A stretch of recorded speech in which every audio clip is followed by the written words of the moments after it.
Hello and welcome back to the Game Bet Match podcast. I'm your host, Manny Friedman, along with my co-host, Brad Sloan.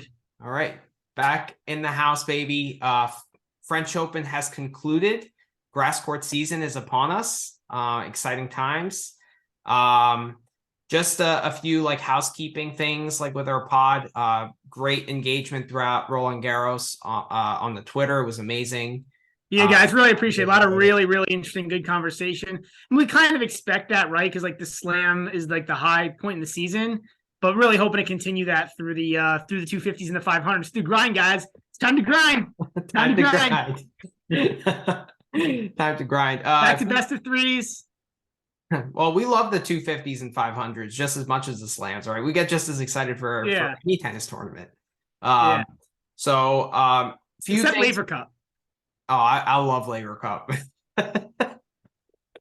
I'll be betting that too, baby.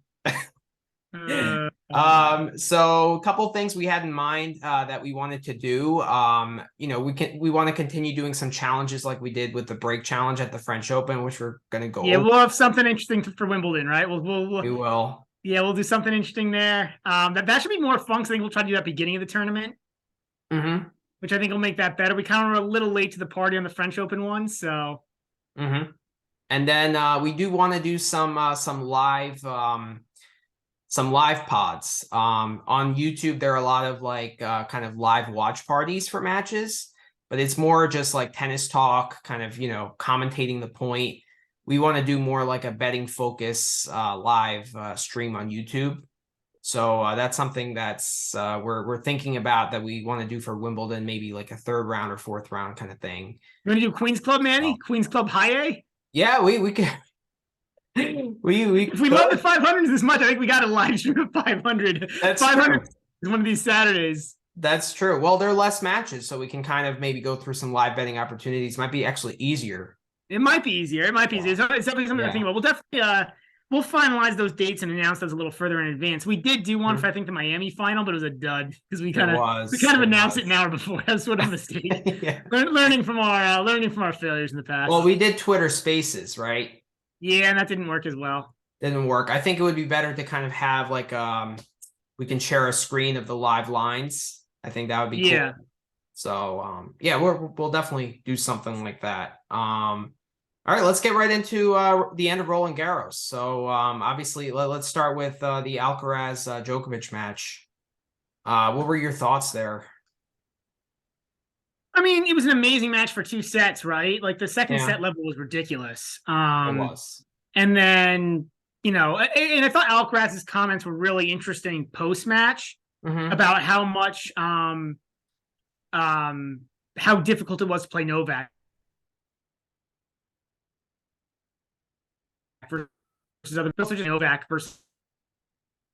other opponent.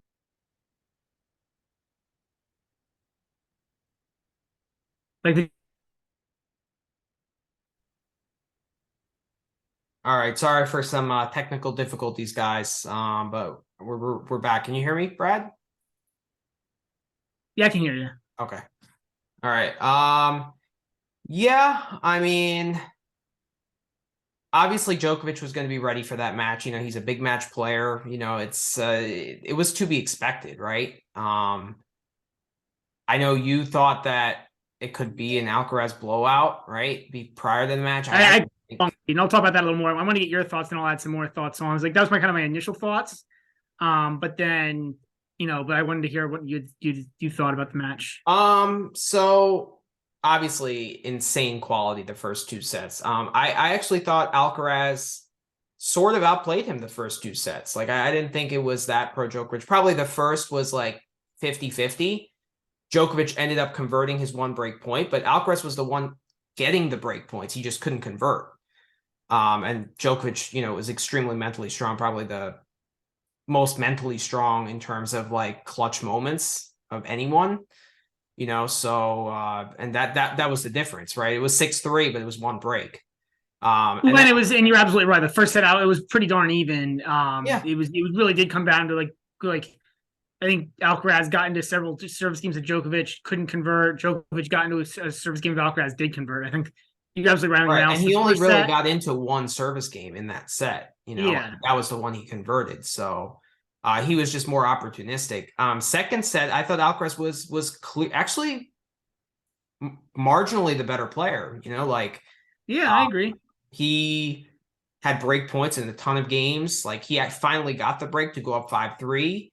And I think that's where kind of the energy sapped out of Alcaraz, like physically and emotionally, where Djokovic made that push to get back in that second set. And I think that those couple games, I mean, the points were just absolutely insane, but like, I think those couple games is what sapped Alcaraz's energy, to be said. So that being said, like overall, I'm a little bit down on Alcaraz. Like, I do not like that the 4 or 5 losses that he had this year are due to similar issues.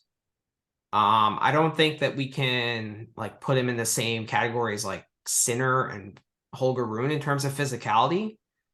But no, but isn't it? I mean, like, so if we look at his losses this year, right, just off the top of head, Sinner was a physicality issue, right? He got ironically got out physical by Sinner, which is like, you don't usually say that about Sinner doing that to guys, but in this case he did. Yeah. But otherwise, like, you're looking at Djokovic out physicaled him, Norrie, he got hurt, and then the only other loss is the match, the marathon match in Rome. Right, we can throw that one out, right? Agreed. That was just guy played the match. The Sinner one, he also cramped, right? And every match he's lost this year, he's been out physical. Norrie got hurt. Sinner, he cramped, and now this match he cramped. Yeah. And like that's not really a good sign. And I almost think that I feel like the cramps are more due to mental fatigue more so than physical fatigue. Like I feel like matches he doesn't really face adversity. He kind of just blows through the opponent and looks amazing, right? But like once he has to kind of dig in and like kind of fight through, it have been problematic for him recently. I mean, I don't know, like what's a match that he's played where he's besides the Rusevori match in Madrid, where he's really kind of fought through, dealt with adversity, and came through. He lost the set to Struff. Yeah, but he was right? Madrid. That was a weird really match. Count that. Like a match where he had to come back. Yeah, I mean, I don't know. Like, I guess it's not really a match where he had to like come back from behind. Yeah, I guess you're right. Like, I guess like technically Fognini, but like it was not really like okay. But Fognini is going to go away. You know that, right? Like Djokovic is not going to go away, and I think like deep inside, like Alcaraz knew that. Yeah, I hear you. It's tough because there's like so few examples of it, right? And like, I don't know. Like, it's hard to say that he's not a fighter after watching the U.S. Open run last year. Yeah, well, that's why we're not putting him on the same level as a Rune or a Sinner, right? Because those guys never did that. But I'm just saying, like, the recent track record kind of shows that, like, if you get to Alcaraz early, he has to fight back. Is he really able to expend all that energy to get over the finish line? But I don't think it's like a mental fit. It really does seem physical because it seems like he sometimes just cramps. But it's weird because it's not like, again, all the time, right? Like he got through the whole US Open run. So and I think it's specific to Novak. The other thing I wanted to mention here that I think is really interesting is that the Sinner, and if you compare Sinner and Djokovic, it was sort of similar in that I thought Djokovic was more aggressive. Like he tried to make Alcaraz run around and play more defense. And I think that was important in the match. And like, there's not many guys that can do it, but like, despite the fact that Alcaraz plays ridiculous defense, I think you have to make him play that defense. You do. Like, I think that's the only way to beat him is to make him play that way. And it's like, no, you're going to lose some ridiculous points. He's going to do some ridiculous stuff, and the crowd's going to get into it, and you just have to fight through it.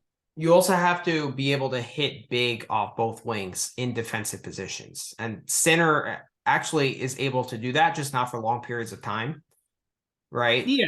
But like he's able to hit a big, clean backhand down the line on the run, which is something probably only Djokovic can do. And that's why he loves playing Tsitsipas, because Tsitsipas is just not capable of hitting a shot like that.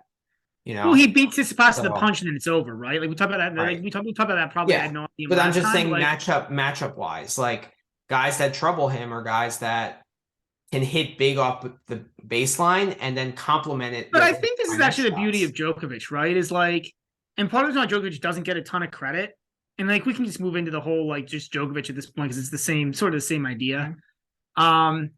But we and I talked about this before. Like he's the greatest tactician the game's ever seen, and he's also has the ability to implement a wide variety of tactics. So like, Djokovic was able to do this. Like Djokovic was able to figure out, okay, this is the best way to be. Like he was able to look at, and like him and Sinner are completely different players. But I think the Sinner archetype is like the only real archetype for how to really compete with Alcaraz. It is. Because it's the only guy in the past year who's consistently competed with Alcaraz. So that's the prototype. But Djokovic, what was cool is that Djokovic was able to take that prototype and like mold it, but using his game.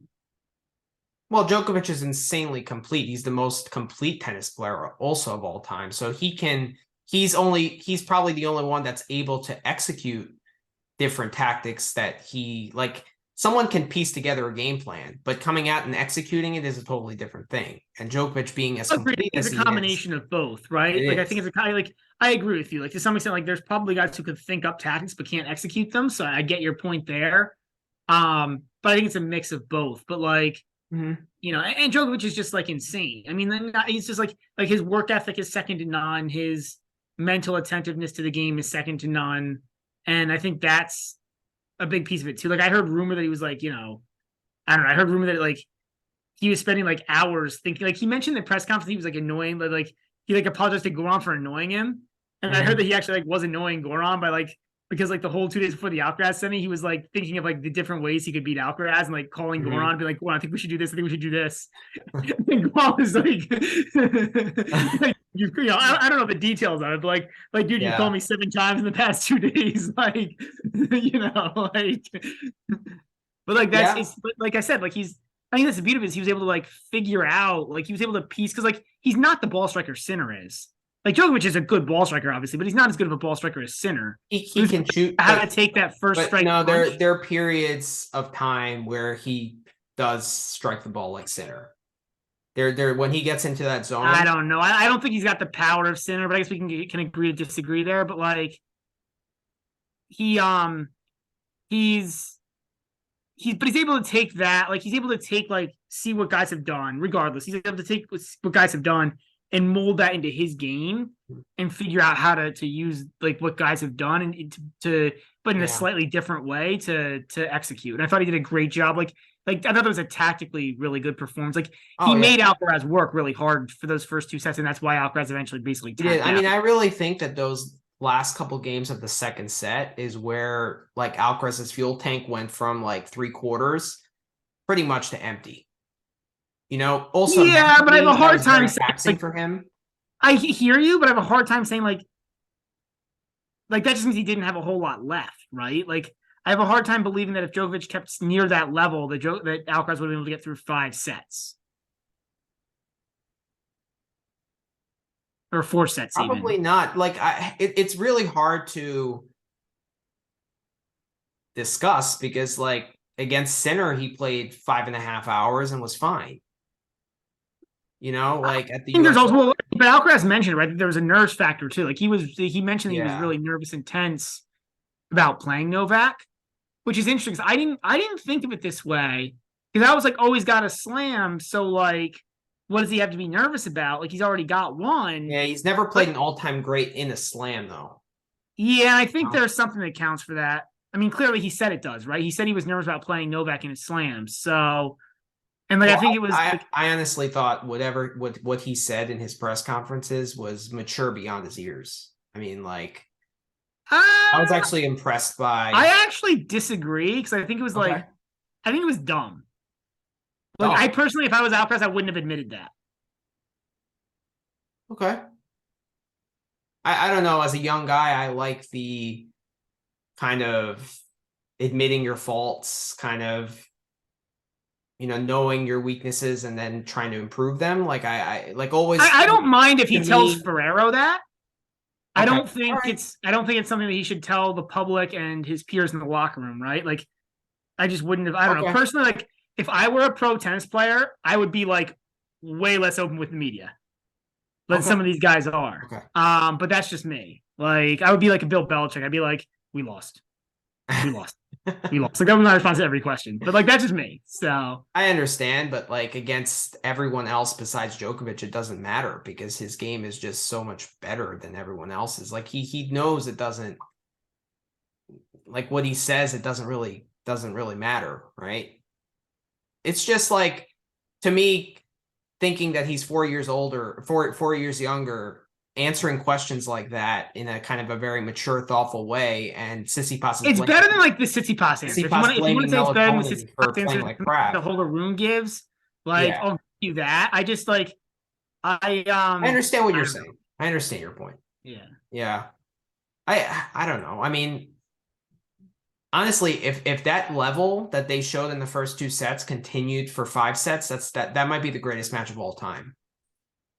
Yeah, but that's why it almost never does, right? Like, that's why those are the greatest matches of all time. Like, right. I can think of very, very few matches where you saw that level continue. Like what, Djokovic Nadal 13 semifinal? Yeah, maybe that one. Yeah. That there. I mean, there's probably like less than 5. There's the U.S. Open final, the 4-setter, one of the 4-setters they played in the U.S. Open that was ridiculous level and was pretty much ridiculous for all 4 sets. Yeah, the 12 Australian Open final. Actually, I didn't think that one was as like, that's the one that went like, that was the 7-5 and the 5th, right? The super long one. Yeah. Honestly, like in a week, like ironically, like I didn't think that one was that amazing in the 5th. Like I thought they kind of both started to play like their level both started to drop. It was just that they had like gone so ridiculously far that it was like understandable. Yeah, I don't know. That match was like it was just suffering on both ends, and who could endure the war better. That's what I mean. Like, but at some point it became more of that. I thought them like tennis quality, if you will. Okay. So like that was, but fair. Yeah, I mean, it's just such a shame how it ended. It's really sad because like I actually thought Alcaraz was probably the slightly better player in the first 2 sets, 55-45. And it really, like, Djokovic, for sure. Djokovic was obviously fatigued too. It's not like he wasn't. Yeah, for sure. It's just the experience and the way he manages himself is just smarter. Well, that's why, and that's why I think, that's why, like, I think, what Alcaraz said, Alcaraz is pretty open. He is. And, like, I think, like, that's what it was. I think it was mental. Like, I think it was just, he was so nervous about playing Djokovic, just nervous, like, just pre-match nerves even. I think that's what messed with him. I think it was more pre-match even, like, just nerves than anything else. Because even, you mentioned he even came out nervous. He did. Yep. Those first he needed a couple games to settle in for sure. And, like, that's usually, like, that definitely is a real thing where, like, if you're too nervous pre-game, like, you will have less, like, stamina. So the only example I can really think of people kind of overcoming crazy pre-match nerves was the Wawrinka US Open final in 2016, where he says he was like trembling and still came back from a set down against Novak to win that. Yeah. Ironically, there are examples of it, but it's rare. It's rare. I guess the only thing I'll say is that Wawrinka's game plan is Novak was always just to, like, try to smash winners too, so that's a little bit less taxing. But against Novak, he would actually D up too. Like he would kind of shrink the court and then hit big whenever he got a short ball, and he would take a little bit. It was something in between. He wasn't trying to do what Alcaraz was doing. Let's put it that way. Like, Alcaraz was nervous and tried to play like and ended up being, he's like partially forced into it, partially like.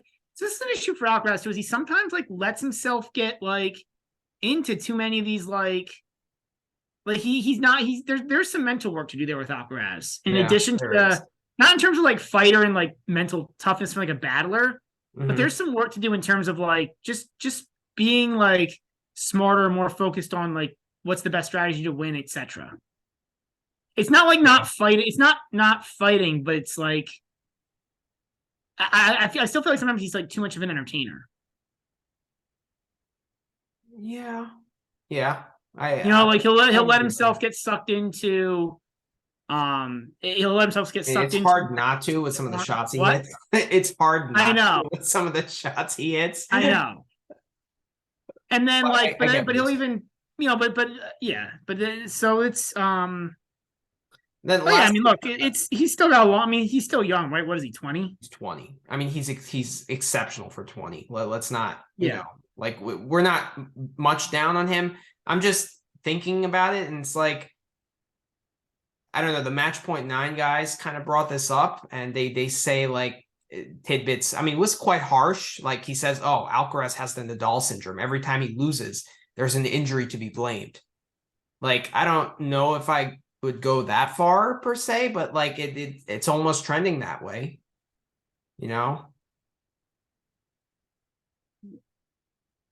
like every time Nadal loses, it seems like an injury is to blame, kind of, which yeah. Nadal is the greatest of all time at doing that, right?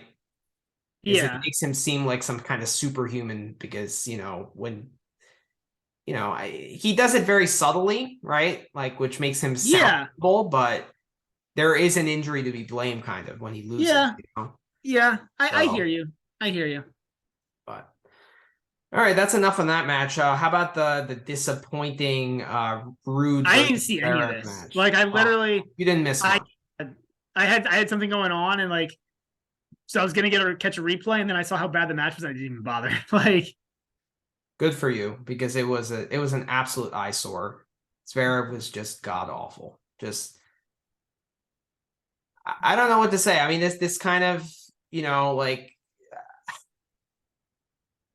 it just reopened my eyes on what Zverev actually is. Kind of like a spoiled brat who takes these moments for granted, and that's how he played. And he didn't dig in mentally. He didn't, he lost a couple like love 40s where he had 3 break points, didn't get the break, and then would immediately get broken right away. And that led to him losing a 6 love third, Yeah, I mean, I think also, like, at some point we have to give Casper Ruud credit, right? Yes, yep. We can talk. I guess it's a good way to transition to him. Yeah. I mean, like, at some point, like, there's something to be said. Like, I get it. Like, he's kind of just a dude, but like, especially on slower courts, like, he's always there. He's always competing. Like, he makes you beat him, and he does have a good forehand. Really good forehand. The serve is actually pretty good. The backhand improved. What? The backhand improved. Backhand improved. The serve is improved. Like, yeah, he's not hitting a ton of aces with it. I get it, but like, he actually, like, he works it pretty well with the forehand, like in conjunction. Yeah. I don't know. Like, he's, look, he's made more finals in the last 5 Grand Slams. He's made the finals more times than he's not. Yeah, he's made 3 out of 5 slam finals, which is like, he can't be that good. It's good. I don't think you can say anything bad, because yes, he's had easy draws, right? The last year French was an easy draw. The last year's U.S. Open what was so easy about this draw besides not having to face Djokovic or Alcaraz? This draw was his toughest one, and it's not his fault that Sinner and Medvedev lost, right? Yeah. So I get that, but like last year's French, right? Alcaraz, Djokovic, Nadal, Zverev were all on the top half. Yeah. I agree with you there. So like the first slam final, okay, like I'm not giving that one to you, right? The US Open final, a little one better. It's not his favorite surface. He did push Alcaraz in the final. He had set point in the 3rd set, I believe. So that one, okay, like you're getting there. This one is where I'm like, yeah, we got to give you your respect, It's also like, even in the final, like, he competed. He did. The match wasn't close. Well. After the first 3 games, the match wasn't close in any respect. But he did compete. He did try. He got to He didn't go away. And And in the second, I mean, he thoroughly got outplayed. I mean, Djokovic he thoroughly got outplayed in the third as well. I think he won like 5 points on return in the third. Yeah, but he still got to like 7-5, right? Well, yeah, that's what I mean. Like he competed. Yeah. But and he only got broken once in the second set, much to my dismay as a better because I had the -6. I know. But they set the perfect line there. I had the -6, and I had a bunch of stuff with Djokovic getting like winning by 3 breaks. And I lost the Maximo by 2 breaks. So I was kind of pissed. My best hit of that match was same number of double faults. I had that too. I tailed you on that. Honestly, like, look, in terms of betting, like, that's a great bet. It is. Like, I am more convinced every day that, like, that is a gimme bet. If you have two, like, it's not every match. You have to look at the guys. But, like, if you have 2 guys who, like, aren't big double faulters, you usually get, like, 6-1, and you're basically betting that, like, they're like you're basically betting that like if both of us picked a number between 0 and 5, that we would pick the same number. You're getting 6-1 on it. Right. Like it's fantastic. I mean, don't do it if you're doing, getting Zverev or Shapovalov. Right? Yeah. Or Cressy or somebody. But Cressy, like right. Yeah. But these guys, yeah, absolutely. In a final where you're kind of gonna want to start points and stuff, it's gonna be a low number of doubles. I would say even 0-3. Because I was going a little higher mate. I think the over under on the doubles for both guys was 3.5, which kind of made sense because like if it went 4 sets, maybe it gets to like 2 or it gets close to the number. True. Like it was. I didn't go with the over unders on those numbers because I honestly I was pissed. I only was a +3 units on that match out of like 15 different bets. Yeah, which is it's a great ROI. 20% is a great ROI, but like. My read on the match was almost perfect. Like for how bad my read on the Alcaraz match was, like my read on this match was that like it would be like the first set could go either way because Djokovic was going to come out a little tight. And actually, one of my best bet on the match was probably I bet Ruud to break in the first set, which is funny because that's the only prayer he had to break the whole match was the first game. But and I had both guys to break in the opening game at 20-1. Yeah, and I got the break from Ruud, but not Djokovic. So I was a little, But my point was like. I had the perfect read where like Djokovic was going to come out nervous, and it was going to be a close first set, and then after that, I didn't think so. I thought that he would put the clamps on early initially. I had the Djokovic 2-0 at +275. I had Djokovic to win every set, love 1 and 2 at 100-1.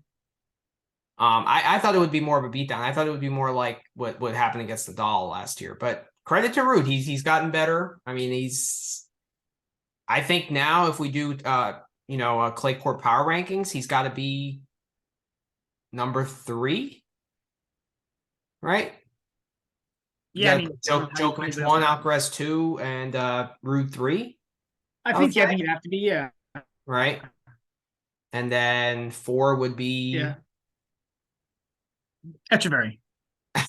I'm kidding. I'm kidding. That's the I mean, Ruud's honestly still got a pretty good case. Like I know he completely went away in that match versus Ruud, and that's an issue. But like, he still has like a pretty good resume for the year. Yeah, he does. I mean, he has some clear fitness issues. Yeah. Right. And but all right. Well, I think let's transition to Djokovic. So. I mean, I don't think there's any debate that you can say he's the greatest tennis player of all time right now, right? Like before. I mean, the only debate would be the generally you can't compare across eras. Yeah, but his slam count and his everything else. I mean, I think it's pretty clear that it's Djokovic 1. Let me put it this way: I don't think there's anybody who you could make a case for except Djokovic. Unless you were going to go back to like, and I don't even know what this looks like if you go back to like the 20s or the 30s and like, because then like, I don't know if there's a case you can make for somebody back then because it was just so different. Like, like even like the slams were different and like importance guys didn't go to the Australian Open, yada, yada, yada. Yeah. Okay. So there might be a case for somebody back then, but like in the Open era, there's no case for anybody else. There's no case. I mean, the only case for me is really Nadal. And the only thing that he really had, first of all, the Olympic gold. It's how much you weigh that. It's small. I'm not saying that he's second. He's best, right, Nadal. But winning the most slams in the least number of attempts. I think that's one reason, like all those Nadal enthusiasts. I just don't think that's meaningful at all, because I think that's like the problem there is that like Nadal's always crafted his schedule around the French, which like is his dominant place, right? Like he's not like, if you take, and I'm not saying you can take away the French, it's actually the hardest one to win. It is. So I'm not saying he's not top 3, but I'm saying that I think it makes that kind of, because like all tennis players are better or worse on certain surfaces, right? Like part of the brilliance of Novak said he's actually pretty good on all the surfaces. I mean, so to be fair, so is Nadal, and so is Federer. Really, Federer would have had a lot more French. Would have probably been may have a triple Grand Slam if he didn't play in the same era as Nadal. Right. But I think that Nadal's more Nadal of the 3 is the most surface dependent, I would say, and Djokovic is probably the least. But it's but my point is like saying he's like got the most in the least number of attempts. Like I don't think he's never missed a French Open until this year, right? I can't think of one that he missed. Right. I mean, he had to. So like you're kind of overweighting clay, because he's got like a higher percentage of his slams being on clay than. But how about having the best head-to-head versus Djokovic and Federer in slams? I know Djokovic leads them slightly in like normal head-to-head, but slams, what is it in slams? And then again, like you've got to look at how many of those come at the French versus other tournaments. But it's not like Nadal hasn't beaten him at the U.S. Open. Like he has a leading head-to-head at the U.S. Open, Nadal. Yeah, Djokovic. So I'm gonna look at this. That's interesting. So I kind of want to look at this one quickly. So this is interesting. Because it is an interesting thing to look at. So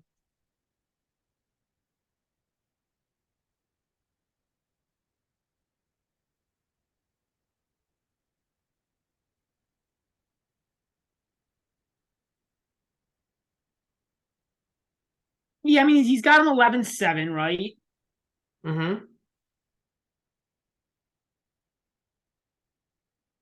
But he's 8-2 at the French.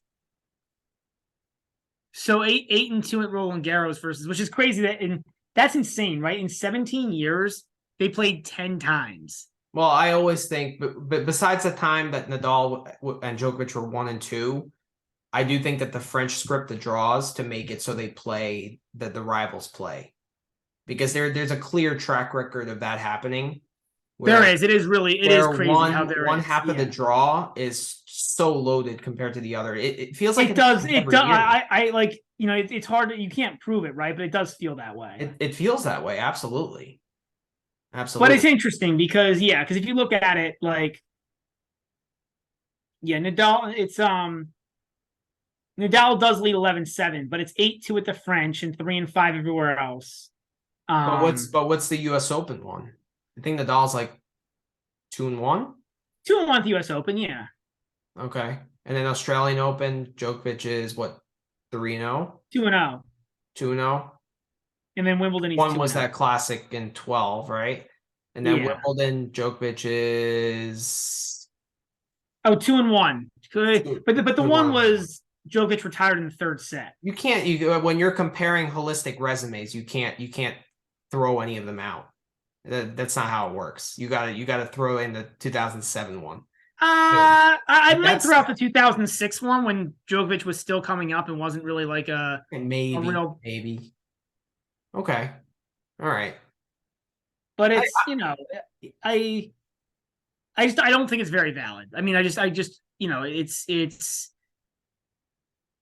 you're because it's so weighted towards clay. Like the reason that is because half of their slam meetings come on clay. If you want to tell me that Nadal is the best player of all time on clay, I'm not going to debate that. Right. Well, that's not even a topic for discussion. Right. That's my point. So, like, yeah. But like, if you compare clay court, like I think Djokovic is number 2 best of all time on clay, and I actually think you can make an argument Federer is number 3. It's probably Borg, right? But then, I think Djokovic versus Borg on clay is a really interesting argument. Really? No, I put Djokovic clearly at 2 with 3 Frenches beating Nadal twice. there. But how many does Borg have? Borg has more, 6. right? I think he had six Frenches and 5 Wimbledons, and then called it quits. Yeah. Okay. So like this is it's tough because like the other thing with Borg is right, his career was so short. Mm-hmm. Right. So like it depends how you weight longevity. Like, but regardless, like the fact that he has the triple Grand Slam now, right? Mm-hmm. Djokovic, he's got 3. How many US Opens does he have? Huh? How many US Opens does Djokovic have? 4? He has 3. 3 US Opens only? Okay. I thought even more, but okay. Yeah, he has, I think, 6 Wimbledons. And then he has 10 Australians. Right? So it's 10, 3, 3, and 7. Yeah. Yeah. So you get 27. Yeah, 23. So. Which is because you don't think of Djokovic as like a fast court player. But like most of his slams are fast. Well, the Australian's weird because I think, I don't know. But like, quick. You don't think of him as being like I mean, he's one of the grass greats of all time. You just don't like, you wouldn't think his game would be like a grass court game, but it's cool how he's been so good on like faster courts. Yeah, I mean, I think the things which he doesn't like are like wind, and he got rid of the heat problem. Like the heat problem was a big thing early in his career, which is similar, like if you think about Alcaraz, right? Like kind of his issues kind of seem to be similar to Djokovic's early in his career, right? Because like when Djokovic was coming up in 06 and 07, like he had those physical issues where he would cramp. He didn't like the heat, right? I just think, Alcaraz is kind of playing it, besides Djokovic, he's playing in a weaker era, right? Because like that's why Djokovic was number 3 for so long, right? Because he had to get over the hump to beat those 2 guys. Yeah, but it's really like, and obviously, I mean, like, look, like it's premature to even talk about Alcaraz in that conversation, right? I hate when anybody like says that. Yes. It's unfair to Alcaraz. I think it's unfair to tennis because like, like we can start having that conversation when he has 10 to 15 slams in his bucket, and like he probably won't ever get there. Like if you had set an over under, I would still go under 10. Like it's just really hard to win Grand Slams. But I'm just like, I'm not like putting them in the same sentence, obviously. I'm just kind of comparing the issues that Alcaraz has now versus what Djokovic had earlier. Yeah. And like Alcaraz can overcome them. Is what I'm saying. You know what's ironic about Djokovic? Yeah. Is his biggest problem is really unexploitable. Like the shot that he's worst at compared to other pros is the overhead. Yeah. But there's like nothing you can do about that because you can't like lob every. It's not like you can like lob. No, you can't. Yeah. If you're still gonna lose 90% of the points if you do that. It's just like, but it's funny like that's his worst shot. But like his worst shot is one that's like, which is so Novak, to be smart enough to like have his like weaknesses be like in areas that you can't really do anything about it. Right. Yeah. And it was funny how like that's how he like in the beginning of the match versus Ruud, that's where he struggled the most. He missed like 2 or 3 overheads in the beginning of that match, and they were like very makeable overheads. And it's really hard to hit an aggressive shot off an overhead, right? So even if you don't you just get it in, but you're like standing 20 feet behind the baseline, it's like nearly impossible to hit a winner, right? So, yeah, I mean, you're exactly right. It's like so that the worst shot that he has is the overhead. Yeah. Like even if you have a terrible overhead as an ATP player, you'll win 90% of those points. Mm-hmm. So it's not like it really matters. No, it doesn't matter. It doesn't matter. But it is just funny. It is. The only time it mattered was when we lost to Murray in the wind at the U.S. Open the one year. I can't remember what year that was. There's much better years than I. But yeah, but when he lost to Murray in the wind, that's the only time the overhead was really a problem for him. Yeah. Well, that's part of the reason why he struggled at the U.S. Open, right? Because it's probably the windy. Well, before they had the enclosed roof, like it was by far the windiest and kind of most humid slam, right? So yeah. Also, do you think it's part of why like Djokovic struggled a little bit with Murray in Murray's prime? Like Murray's prime was a little bit short, maybe, but I do remember like 2012 to 16. I would go even shorter, maybe like 11 to 13, but like... Well, 16 is when he got to number 1. I think 14 and 15 weren't as good for him. So it's probably like 12 and 13 plus 16, I would say. Like there was a period where it felt like it was pretty even between the two of them, like the head to head. There was also a period like where there was also a period even. in the 2010s where Djokovic didn't win that many slams. Like I think from 2012, Murray won the US Open. Then 2013, Djokovic won the Australian. But then after that, I don't think he won a slam until 14 Wimbledon. Because right, Nadal won the 13. You had four. I mean, I think you had potentially four of the top 10 players of all time. Like, is Murray top 10 of all time? That's an interesting question. I think so. I've got him near the bottom of the top 10, but I have him in the top 10. Yeah. Just also based on who he had to compete against, right? That has to be a part of it. So, yeah. And the fact that he did break through all of them eventually. Yeah. To win 3 slams. Where do you put Wawrinka? Top 15? Pretty low. Way lower. Really? Dude, what else does he have on his resume besides the 3 slams? Olympic gold doubles with Federer. I mean, really, it's a really bare resume outside of the and it's not like he's got a whole ton of win finals, 3 slams in this era. To me, each slam counts as 2 when you win them in this era. But he doesn't have the finals and semis to go with. Like he has some semis, I know, but like it's a pretty bare resume outside of those titles. Like there's a lot of guys that have much fuller resumes. Like if you take out, and I'm not saying that Ferrer's a better player than Wawrinka, but like if you take out those slam titles, Ferrer's resume is more full than Wawrinka's. It's more complete. So you put Ferrer higher than Wawrinka? No, I'm not saying that because I think the three slam titles push Wawrinka above. Okay. But I'm saying Wawrinka's resume is really incomplete outside of those 3 slams. But they're both tied in terms of Masters 1000 titles. It's not like Ferrer has that many more. How many Masters 1000s does he have? 1. I think it's just 1 in Paris, right? Yeah, it's just 1 in Paris. Yeah. And then Wawrinka has 1 in Monte Carlo.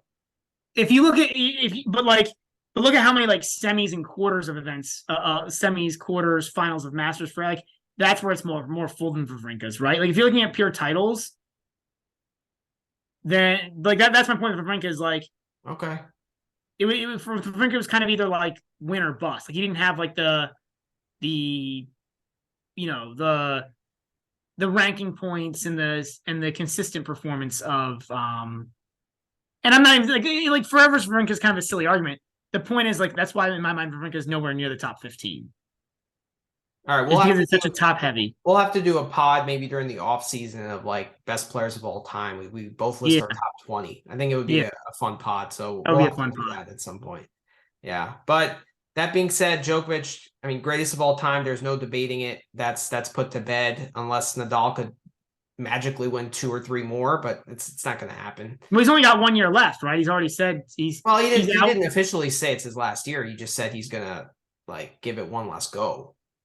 You know, I feel like it's his last year. Yeah, it's most likely it. But you know, that being said, we also look like total morons that we didn't have Djokovic higher in our clay court power rankings.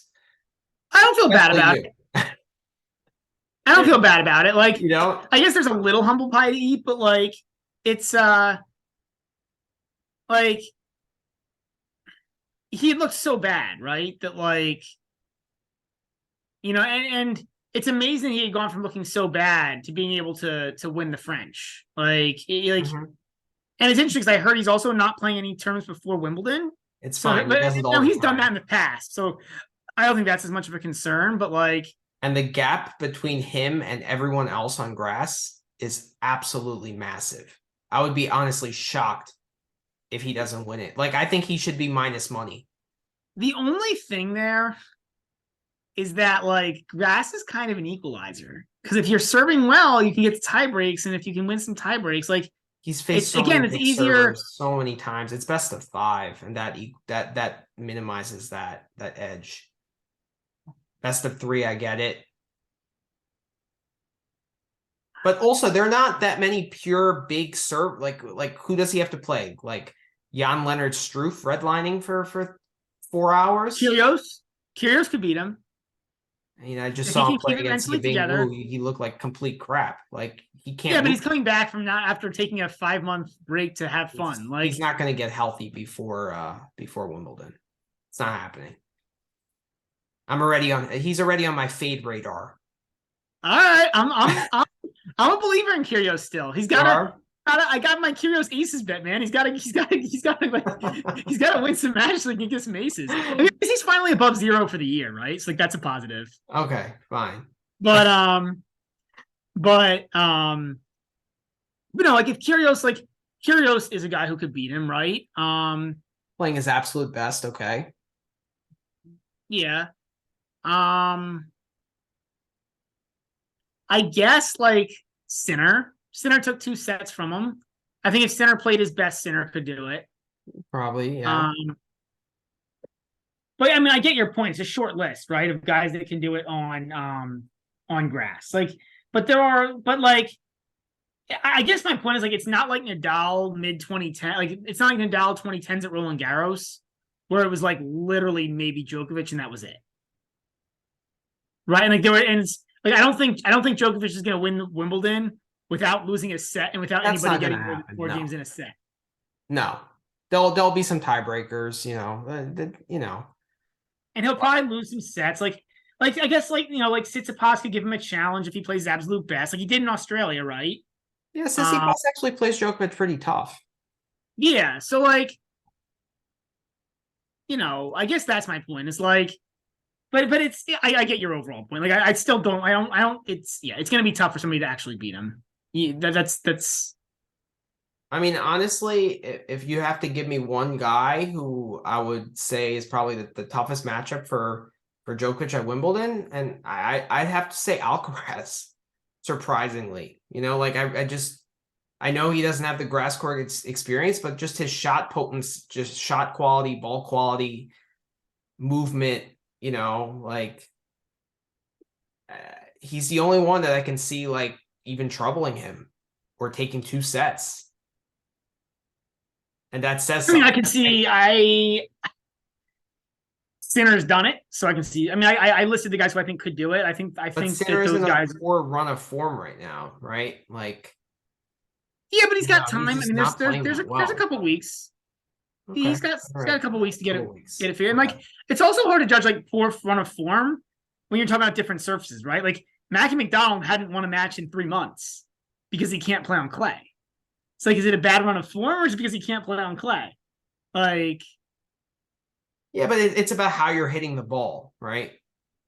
How confident. Yeah, but you're not going to hit the ball as well. Like, he's going to look like you're not hitting the ball as well if you're playing on a surface that's bad for you. That is true. That is true. So, but I do get your point. Like, you do make a fair point. Yeah. Well, we'll see. And then our breaks challenge. So you made quite the comeback, and I owe you a dinner now? You owe me a dinner. I mean, so it's interesting because I did look at this. So like I won 54-51. Obviously Novak was the hero for me, yada yada yada. But the base I was thinking back on is like, what could have gone differently? So like if we look at the picks, right? Like you took Alcaraz first. That was never going to be any different. Like you can't fault yourself for that. I went with Djokovic and Ruud. I don't think I can fault myself for that. Like no. I don't. You know what I mean? Like Ruud just had a better draw for getting breaks than Ruud did, especially since he had to play Yari first. I could have taken Ruud over Cerundolo. Or Zverev. I did take Zverev. Well, I took Zverev. Zverev was. I'm saying you could have taken Ruud over Zverev, and that I think would have gotten you there too. I think Ruud ended up getting more breaks than Zverev also. Right. So like that was the mistake that cost you. Yeah. And I think that you could have reasonably done.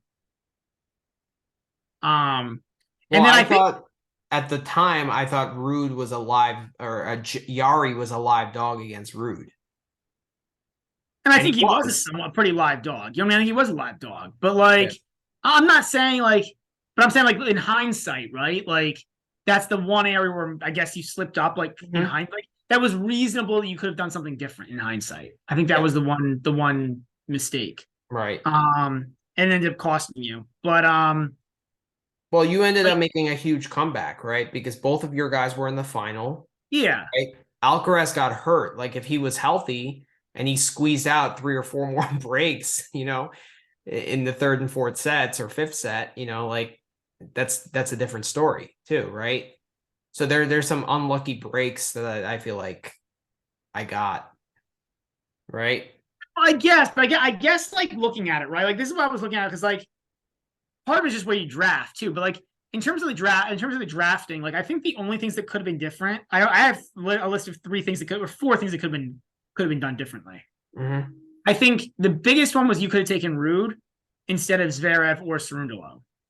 It's tough because like I would have taken I probably would have taken Ruud over Zverev. But I get the argument, but like, I think in hindsight, maybe you could have done that. Both of us slipped a full round on Kachanov. Like Kachanov should not have gone last. He should have gone. I actually think he should have gone 9th to you. Mm-hmm. It's funny because like I don't think it ended up mattering because I think you got the 2 guys you would have gotten anyways, but just in a different order. Yeah. But I think you should have taken Kachanov 9th. And then I slipped up and gave him back to you. Right. So that was kind of funny. We both made the mistake of the same guy. Yeah. And then like, I don't know. I guess maybe I could have taken like Sonego instead of Yoshi because Sonego was maybe more live to get some break. But like Yoshi's so good at breaking, but like I could have maybe picked up a couple breaks there. Yeah, he basically played one set. You got one set out of him. I got one break. I got one set out of him, right. One break. And like, yeah. Obviously, if I knew he was in that gas, I guess I could have taken Sonego. But like, none of the undrafted guys did anything, anyways. Like, Sonego had 4 breaks. He was the best. The other guys all had like 1 or 2, which I guess is what Yoshi and Dimitrov did for me. So like, he's But like honestly, like in turn, like the only thing your team could have had any differently is you could have had Ruud instead of Zverev, or maybe Ruud instead of Cerundolo, and like. You probably would have won the challenge if you did that, but probably, like, either it literally came down to that. Yeah, like that was the only like. Yeah. Other than that, it was just like everything else was just like pure draft position. Like I think that was the only like. Well, the reason why I took Zverev is because he was in such a weak part of the draw, right? Where I knew I would get probably most likely at least 2 matches out of him. Whereas he was a higher floor. You took a higher floor, maybe arguably a lower ceiling, maybe. Yeah. But like I'm not saying it was a bad pick. I'm just saying like. That was that's what cost me. Absolutely. Yeah. Absolutely. And that's the only thing you could have even like arguably done differently. Like you were never taking Novak before Alcaraz, so it's like pointless to even argue it. Right. Yeah. Well, it was a really fun challenge. I enjoyed it. Yeah. I do think some like Wimbledon and Funks will do it pre-tournament. And I think that'll make it a lot more fun. Like it'll be fun, and it's gonna be aces, right? That's what we determined that. Yeah. We'll have to figure out what we're doing for the US Open still, but Wimbledon's going to be aces. So that'll be a lot of fun. That'll be interesting. That'll be fun because we'll do it pre-tournament. So like, yeah. Right. No, that'll be terrific. So anything else you want to add about Roland Garros? I don't think so. There's really not. I mean, we've kind of said it all there. So we can move to grass court. I mean, I'm really excited for these over/under 24s. Like, it's when you're like, what's the point? Like, just play the 3-set line. But then you realize this is grass. Like, I guess it could go 2 tie breaks. Like, Well, today, for example, I saw Rinderknecht versus Popyrin over under 25.5, and the under was plus 115. Yeah, so I smashed that because I'm like, just out of principle, like you got to take that. Like, if one guy doesn't play, one guy's not on his game. That's all you need to hit it plus money. Yeah, right. I've never seen that. Under 25.5 is plus money. Yeah. Like that's crazy. That is weird. That is crazy. It's basically like a 3-set. It's also weird they're giving you under 25.5. Like sometimes they'll give you under 26 in that case. Which makes me laugh even more because it's basically like a true 2-set. Right. I've seen Israel lines at under 26.5, which is the funniest because then it truly is like 2-set, 3-set line. That's all you're doing. Right. Yeah. And if it's 3 sets and they're lopsided sets, you might not even get there. You don't see them on grass, though. You don't want to see them on grass, but then yeah. All right, so you want to talk about Stuttgart? Yeah, we got 2 tournaments this week on the grass. We got s-Hertogenbosch. Yep. I don't know much. I mean, like, do you have these tournaments, Manny? Say again. Like, do you know anything about like these tournaments? Like, what like is the grass like? What is the grass like? Like, do the conditions like? How do the conditions play? I know nothing about these tournaments. I heard that Stuttgart is one of the fastest tournaments of the year. Especially we're also getting some hot weather there. I think it's like sunny in like 70s. So does the grass play even faster when it's hotter? I believe so. Just like any other court. Yeah. But because it like dries up and it just gets even slicker, I think. Well, no. Wet grass would be slicker, right? So if it's like humid, then it would be maybe lower bouncing, I guess. All I know is that these courts are really fast grass courts. Yeah. Let's talk a little bit about Stuttgart.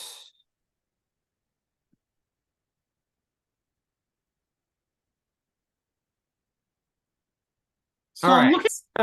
I'm looking. So you have the draw up. I'm looking at the draw. So you got Tsitsipas at the top of the draw there. Mm-hmm. I guess like from a betting perspective. So Tsitsipas is the one is the co-favorite with Fritz right now at 350. Mm-hmm. Tsitsipas is minus 110 to win the quarter. I'm thinking of dropping a bet on that. Like, I know he's really at minus 110. Like, he's got Gasquet and then Struff and Bonsai or Tommy Paul. Me, absolutely not. I'm not even touching Tsitsipas.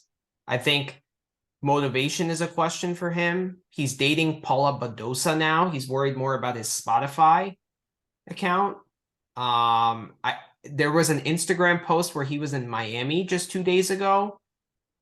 Like, that's relevant. I didn't know that. Okay, thank you for that, because now I'm going to stay away. I don't know. Plus, I don't like the guys in this draw. Like, Gasquet is a professional, right? He has good grass court pedigree. I know, like, he lacks the firepower and it's going to be tough, but Gasquet played a match on grass, right, already against Eubanks. I don't know. Did he play a grass court challenger last week? Did he play in Surbiton? No, he did not. So that was his first match, but at least he got used to the conditions, right? So that might be a challenging like start for Tsitsipas. Like I know the match point 9 guys, which I kind of like. That we're talking about a first set money line there with Gasquet. Like he might not have enough to get over the hump, but like Tsitsipas might start slow. So it's always so hard. Like grass is so tough because like there's just no data to look at ever. Yeah, it's tough, but I don't know. I just think that's a tough match for Tsitsipas. Like that's not a cakewalk. And then there's a track record of Struff matching up really well with Tsitsipas. He beat him in Madrid. Really though, because like, what is this? Is it, I mean, what is this based on besides Madrid? Just look at the previous results. Struff versus Tsitsipas.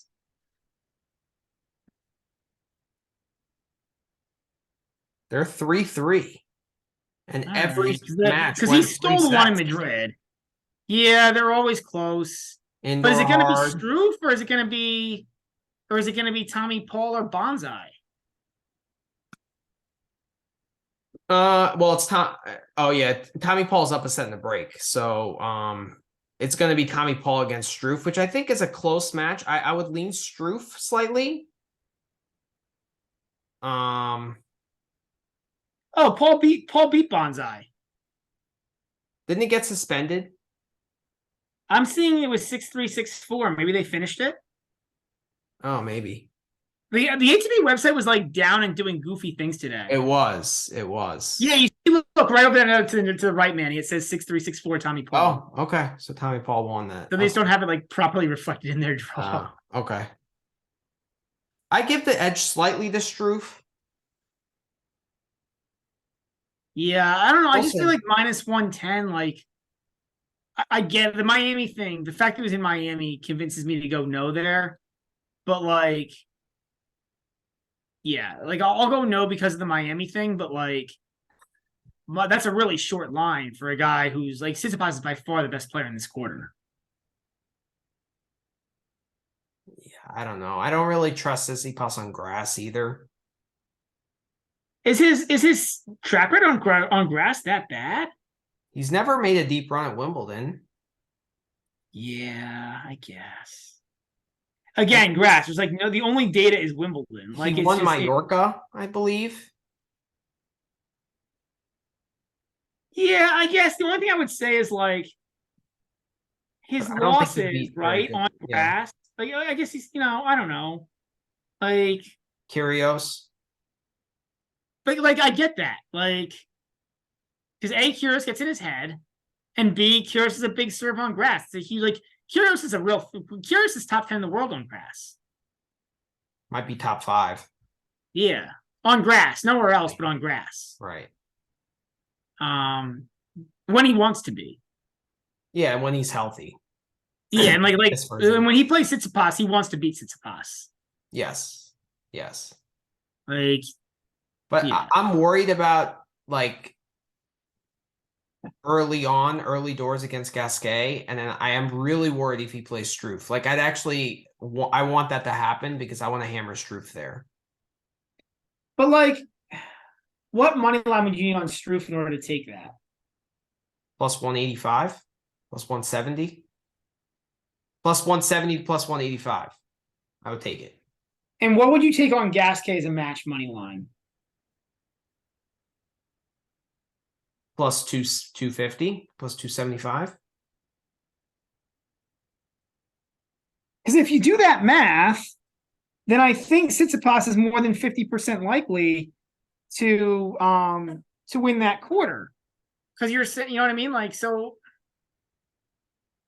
But I mean, look, I'm not with Struff, I might take even better. Actually, I might take like plus 130.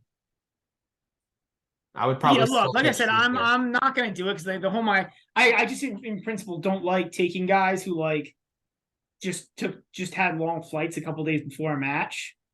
What was he doing in Miami? I don't know. There was just an Instagram post of him in Miami. Maybe doing some kind of photo shoot. I don't know who posted that. I just remember seeing that. No, I mean that is maybe it was a screenshot. Because Tsitsipas is a weird dude. You know, he's just so yeah. I mean, it doesn't surprise me. You know what I mean? Like that might be a post from a year ago that he just found that he wanted to share. I don't know. It could have been from back when they had the Miami Open. Like that would make more sense. And they just like shared it later, but like, yeah, I don't know. Like, look, I get it though. Like he's a weird dude. I feel like he like wants to be like Djokovic, but he can't execute it. Like he loves having these kind of weird ideas about spirituality and like being yourself and finding your inner spirit. And he talks about all this stuff, but it's just like he's like following Djokovic. Like he idolizes him, but he can't like pull it off.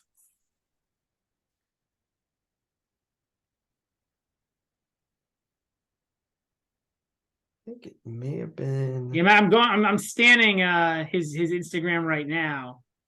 It's weird, right? It's a lot of weird. Yeah, but I see the one with Lopez, but that one's in Stuttgart. She's got one with Lopez in Stuttgart. Lopez looks like Tommy Haas, maybe, but and then he's got one with his dad, and that's all I see. So I don't know.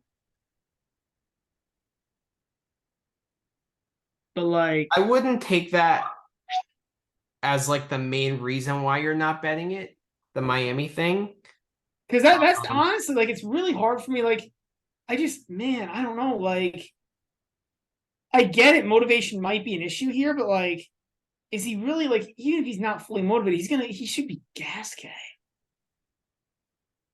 And like,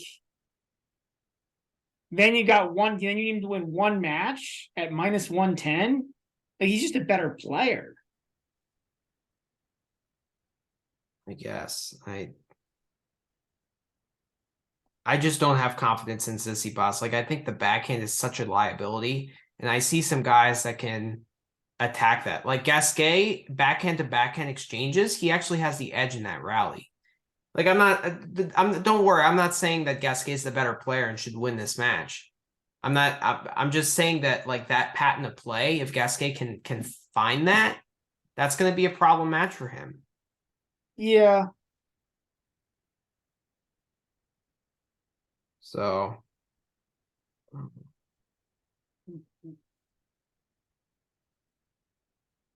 looking at the next quarter, you got Hubie, Watanuki, who beat Philly Lopez, sadly. O'Connell and Sonego. Quarter prices here are Hubie's 120, Sonego's 175, O'Connell's 550, and Watanuki's 650. What's O'Connell here again? 550 to win the quarter. I kind of like throwing a shot at either O'Connell or Watanuki. Probably prefer O'Connell slightly, but like just because like I don't know, man. Like, do you really like the only thing you know with Huey is that the match is gonna be super close. Well, I mean, I have a lot of bets for both of these matches tomorrow. So I guess since we're talking about this, I guess we could go over the lines on those two matches. Yeah, we can go over the lines on those two matches.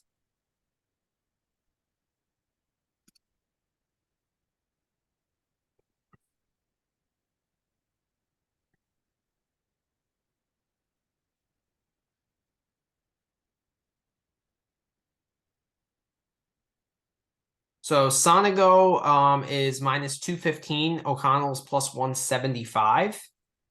The set spread is Sonego minus 1.5 is plus 125, and plus 1.5 for O'Connell's minus 165.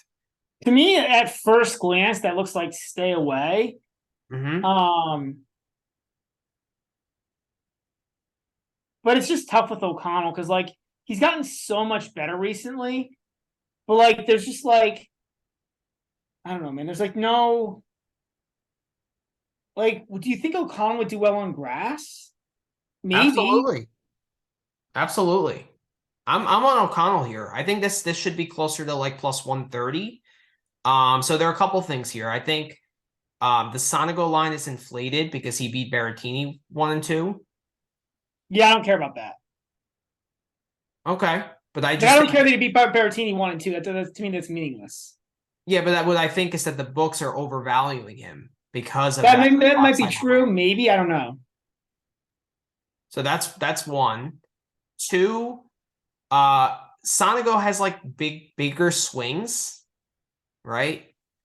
And I don't think grass is necessarily his best surface. Like he did have one decent run to the Wimbledon 4th round. But I actually think O'Connell's game suits grass better. Like he's Australian, right? So he probably grew up on it more than Sonego playing in Italy. O'Connell has a nice backhand slice, so that's going to stay nice and low there.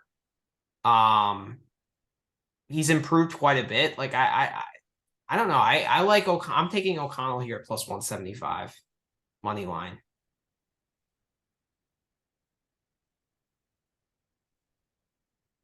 Yeah, I get it. It's tough. It's tough. It's just again, there's like so little data, so it's all like this feely kind of stuff. And it's just stuff that's hard to quantify.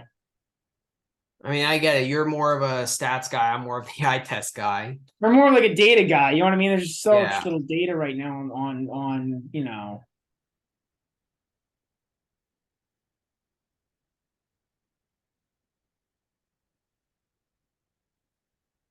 Do Sonego, and then you can click on oh, you're gonna do that. That'll work. Do that. So he beat Altmaier 3 and 1. I mean, that doesn't tell me much. But yeah, I mean, there's just not a lot of data, and the problem is like, well, I mean,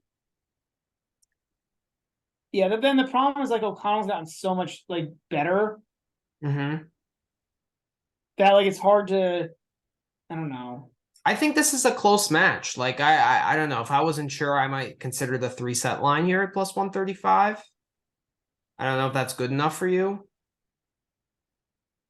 feel like that's the play, to be honest. I like that play too. I think I'm just a little bit higher on O'Connell here than you are.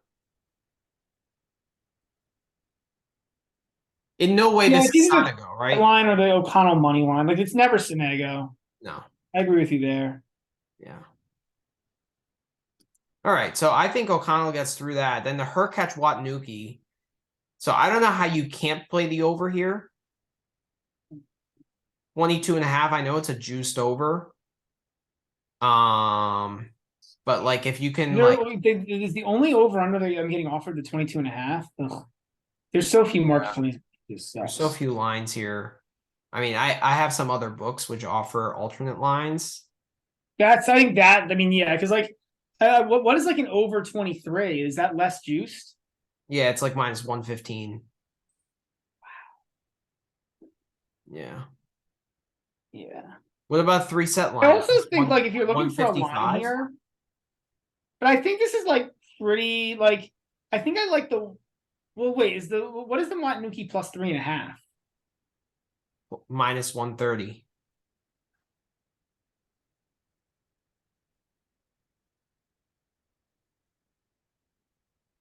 How about the Watanuki money line?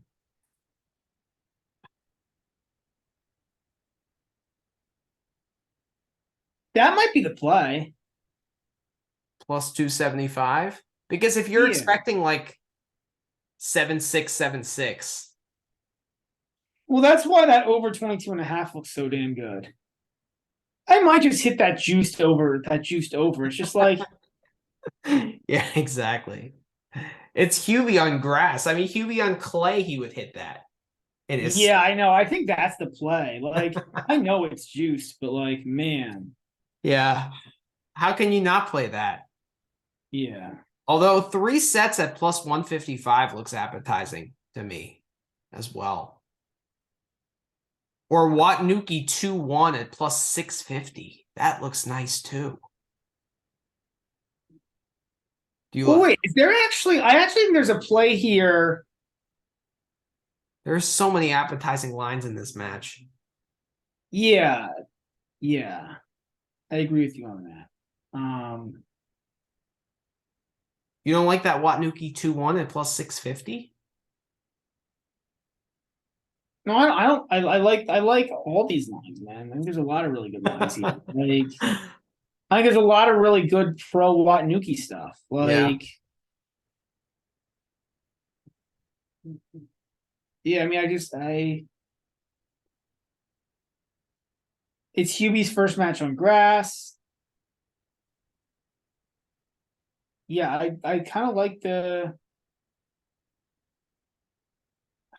I think that's what I'm going to hit is something on Watanuki there. Okay. The 3 plays I have here, I have the over 23.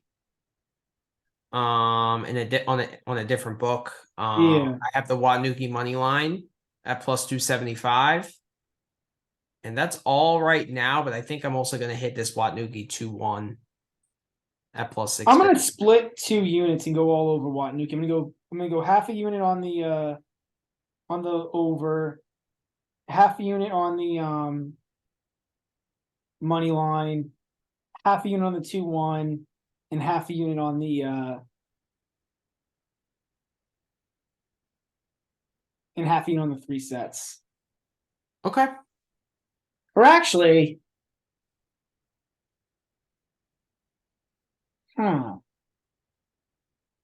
yeah, I think something like that. Okay. I like it.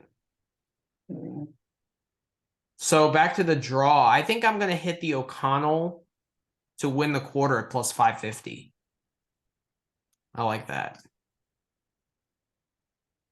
I mean, what percentage chance do you give him against the winner of Hubie versus Watanuki?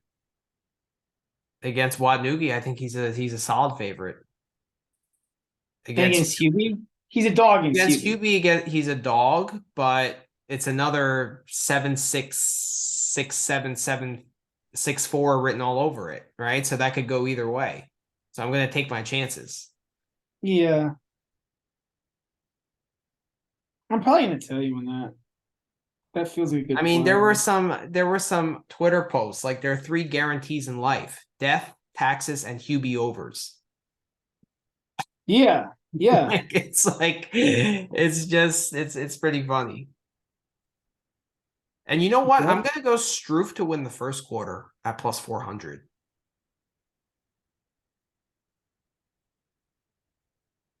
I like that. All right, Just let's to go Tsitsipas to win that quarter. It's just like he's just too much better than those guys. He shouldn't be at -110, I don't think. I'm probably gonna lose, but Struff matches up well against Tsitsipas. I know, but it's First like match on grass, dating Paula Badosa. I'm not worried about the Paul Badosa thing.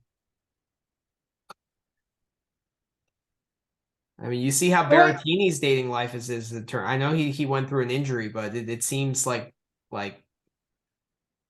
all the modeling and stuff is also taking a toll on his tennis. Not worried about dating life. Well, once they prove me, they have to prove the dating life is a problem before I'll believe that.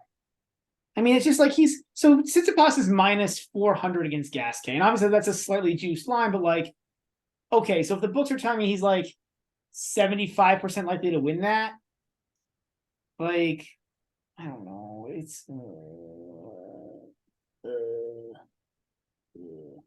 like, is he not 70% likely to beat Struff? It's probably right around there. I'm gonna hit +4 with Gasquet.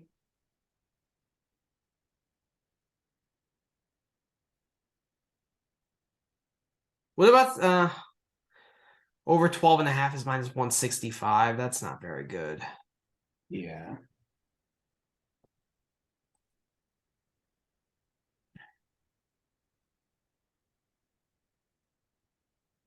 Over 9.5 first set. That looks pretty good. I actually like that. I think that's the play here. I like that. Yeah, I'm doing that. My reasoning there is that match is on like Thursday. I think Tsitsipas. You know what? Then yeah, I mean,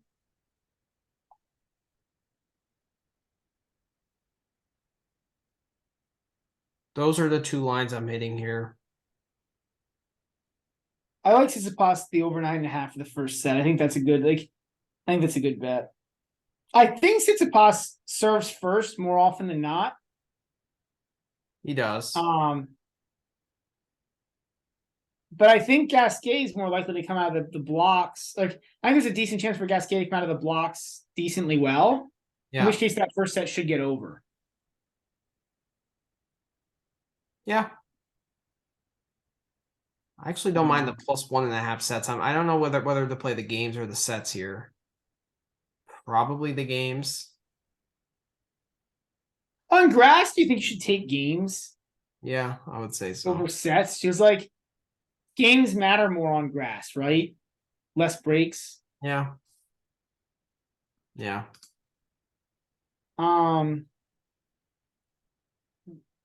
All right, let's move on to the third quarter here. Wait, is the Struff Paul line up? Yeah, it is. Ooh. Paul -165, Struff +135, over under of 23. And is there any way you don't hit Struff here? I mean, I have Struff to win the quarter, so I like the Struff money line. I think I'm just going to do the quarter and just root for him. But yeah, if you're doing this as a single bet, not as a futures, like I think +135 is really good. It's so tough because Paul's the worst guy to bet because like he was really good on hard courts and he sucked on clay, but like he always sucks on clay. Yeah, but is he really that good on grass? He made the 4th round of Wimbledon last year. Who did he beat? When he beat Sinner. Beat Shapo and Wawrinka at Queen's Club. Yeah, it's not bad. Yeah, like he's respectable. Yeah. I mean, that's all we have in terms of data because he didn't play grass in 21 or 20. And before that, he wasn't really a player. So, like, you just have a couple of tournaments, but, like, that's 3 pretty decent runs.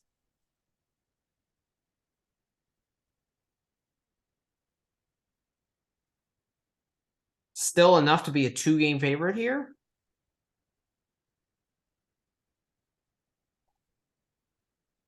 Paul, I mean, I think the matchup plays an advantage and it advantageous for Paul here, doesn't it?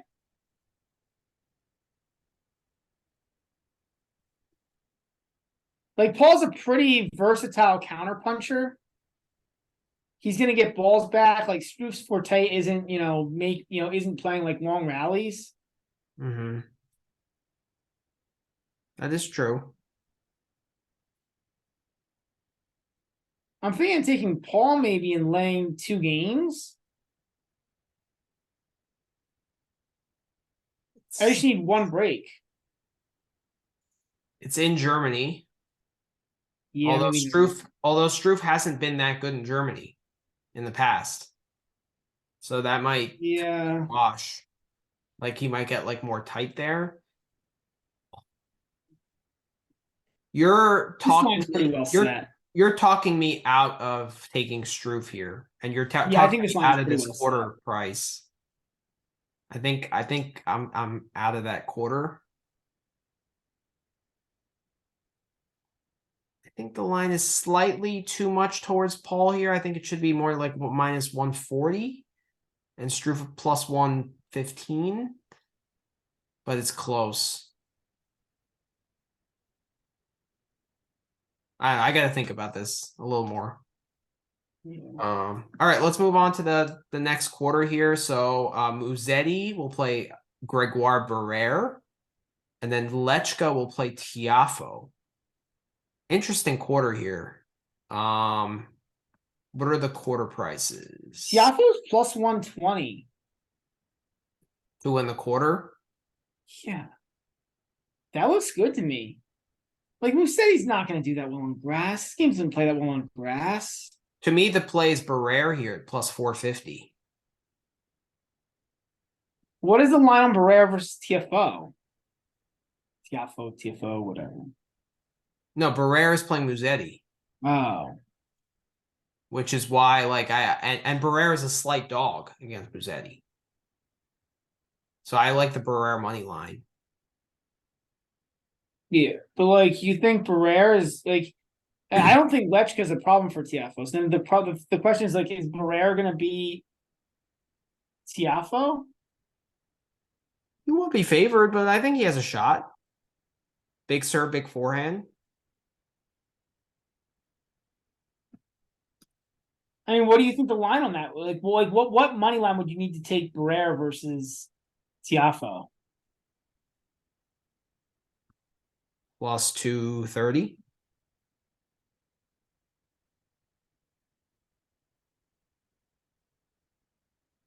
And what is he to win the quarter? I mean, he's only plus 450. I think that's a really, really not a great price on Barrère. If you think you need plus 230 against Tiafoe, that means you need to think he's a like. Is Tiafoe really that good on grass?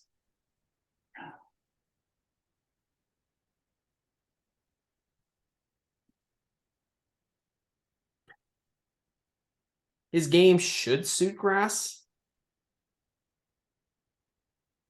This is why. So again, there's just like such little data. But like last year, he made the 4th round. He beat Bublik. Lost to Goffin in a 5-setter. I remember that match. Yeah. You and I made betting the over on that match on games. Yeah. I just feel like last year, whoever could play that was like a respectable ATP player made the 4th round of Wimbledon. Because like there was like literally no one there. I know. It was probably the weakest slam field like in the last 20 years. I know, but like this isn't like this isn't like a do we believe in Tiafoe. He beat Tsitsipas in the first round here in 21. I forgot about that. That's true. And it's tough, because like with Tiafoe, like he's only become he's improved so much in the past 2 years. Again, you just have like no data. I don't know, man. Like, but like Barrera's gotten so much better too. So you really have to like just value them as tennis players. I don't know, man. Like Tiafoe's so much better than any of these guys. Musetti's not a grass guy. Lechka's out of form. I'm going Tiafoe to win the quarter. Really? Okay. I think it's. Are you taking Barrera money line against Musetti? Plus 115? Musetti already burned me once. I took him to lose his first round match. I can't remember who he played now, but that's like one of the few matches I bet, and he burned me already. So I'm kind of mad at him. Musetti's a tough guy to bet. Yeah. Oh yeah, that's right. I bet Gojo to win a set. Yeah. I bet Gojo to win the match. Yeah. Yeah.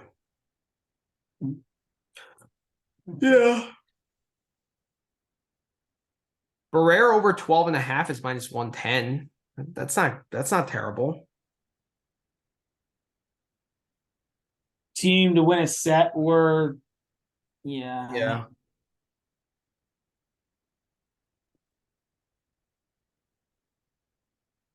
Like it's I like the Barrera.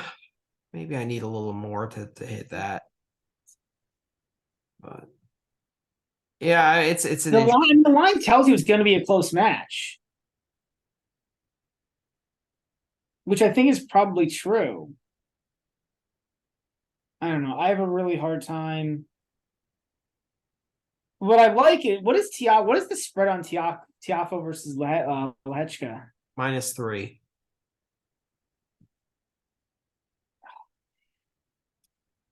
It's the right line.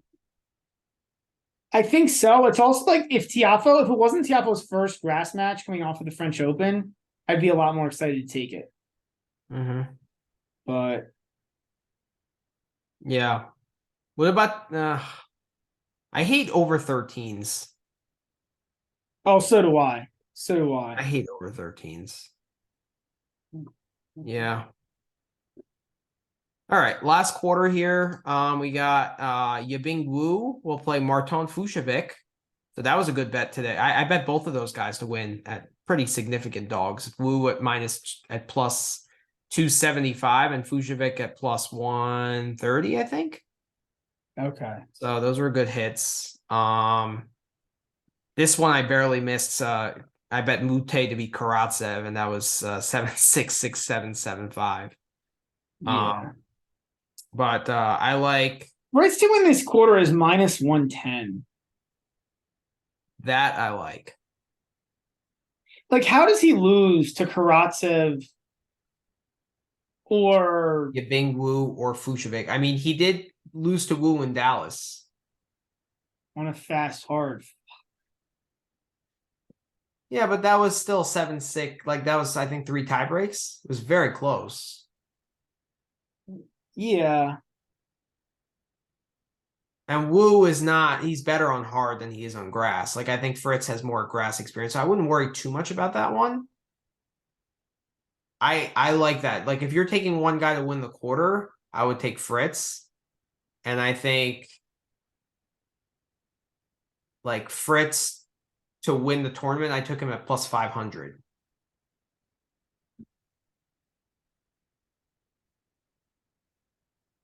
Because the Kyrgios was plus 500 to win the event too.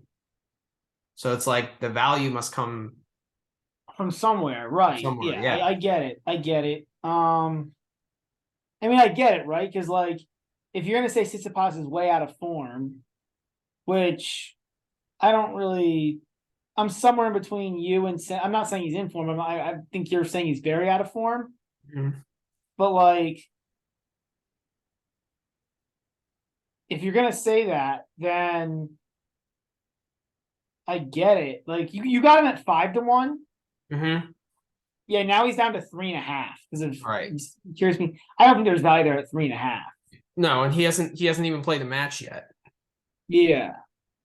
But like if you wanted to look at the if you wanted to look at the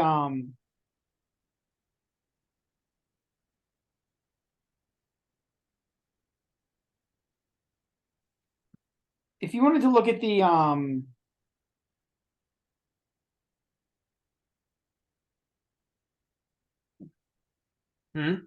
at the outrights, I think I'd look lower on the board. Like who?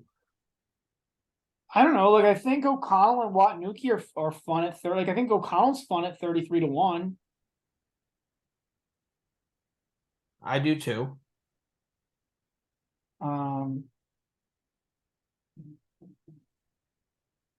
It sucks that Struff has to play Paul.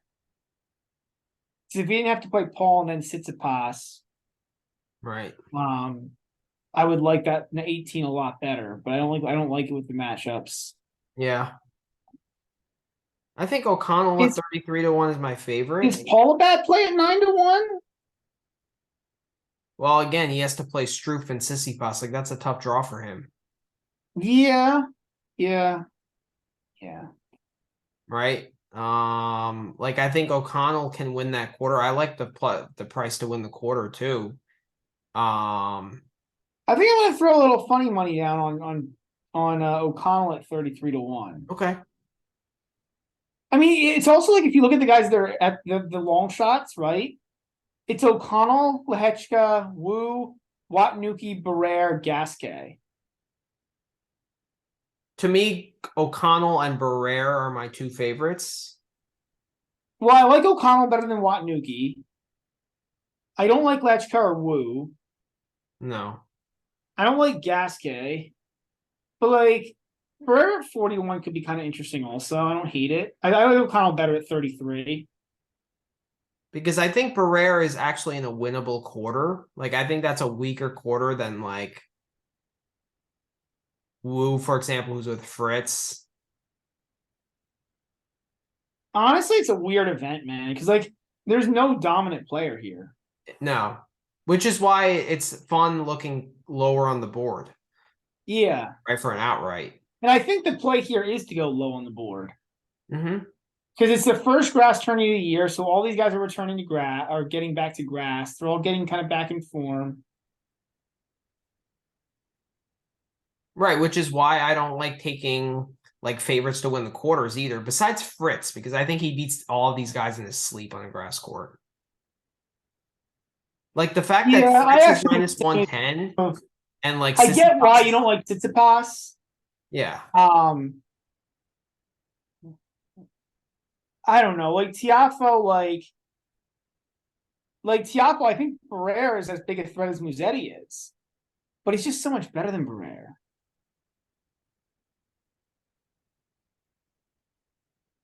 I guess, but I don't think there's much value on Tiafoe. Like first grass court match. And like, but you say the same about Fritz, right? I get it though. Fritz's opponents are so much weaker. They are. Like the only guy that's remotely scary there actually is Yibing Wu. Yeah. I'd agree with that. And I think Fucsovics might beat Wu. Yeah, he should actually. Yeah. Because Wu is actually a talented shot maker. Fucsovics isn't. He's just like fitter and like a better mover. Right? So yeah. How about unseeded finalists? Well, you're getting minus 130 at yes. I mean, and who are your seeds that are remaining?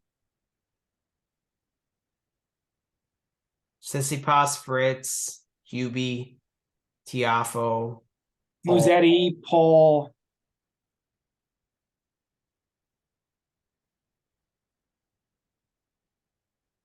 Are they already through the first round here? They are. The round of that's why they're quarter prices. Yeah. So. Yeah. Well, this is interesting. Mm-hmm. So, who are the wild cards here besides Tsitsipas? Feliciano Lopez, who lost, Oscar Ote, and that's it. So Tsitsipas then to make the final is sitting there at plus 200. I don't like that.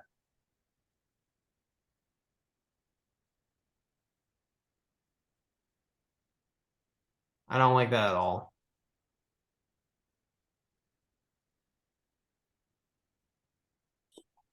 Man, I don't know. Yeah.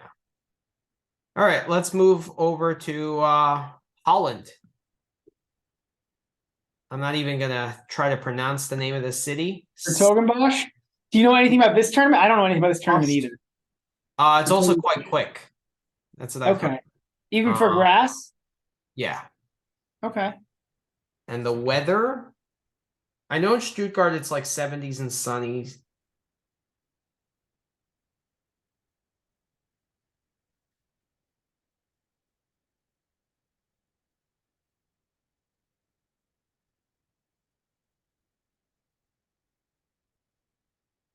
In s-Hertogenbosch, it's yeah, pretty sunny and 80s. So it's warm and sunny. So quick conditions for sure. Yeah. Mm. Well, you have to discuss here. The big news out of this event is Milos Raonic coming back and beating Kecmanovic. Yes. So we both that has to be a top 5 worst loss of the year so far. By anybody, right? Like in terms of most embarrassing losses, it's pretty bad. Like Galan losing to Chardy was embarrassing.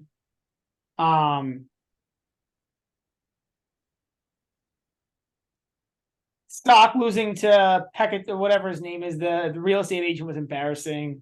It was bad.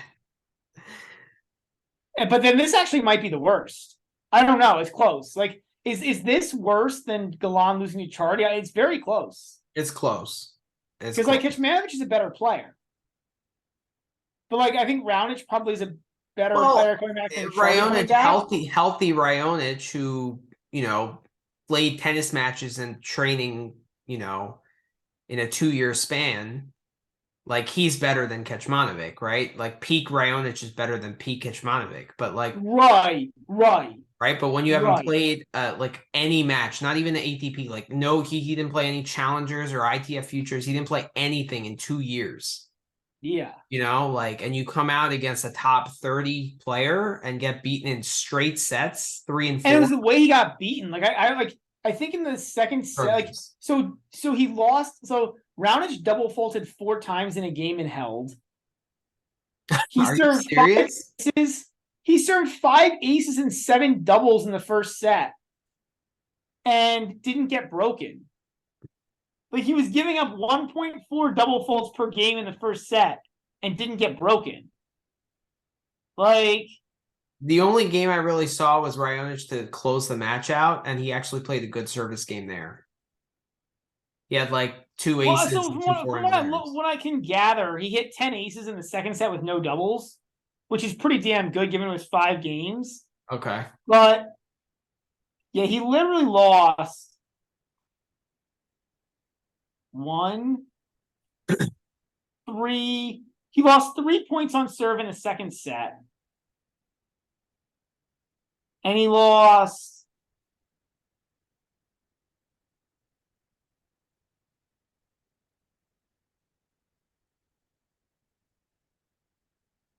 I guess Kecmanovic did break him once. Okay. But yeah, still embarrassing for sure. Yeah, like the first set was a little better, but like still, like a lot of the points that Kecmanovic got were double faults. Mm-hmm.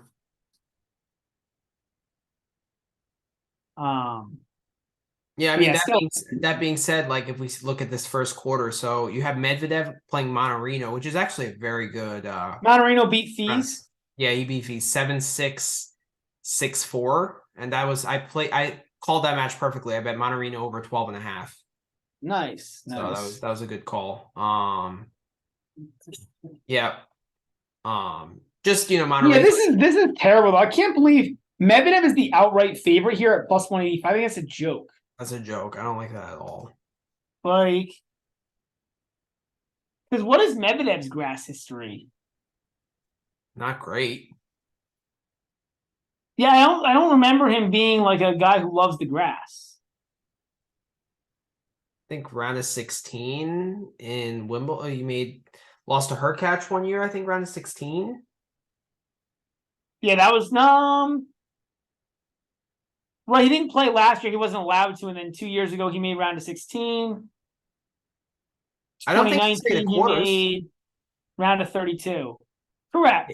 He's never made. He's only been allowed to play twice. Right. He did make finals here last year.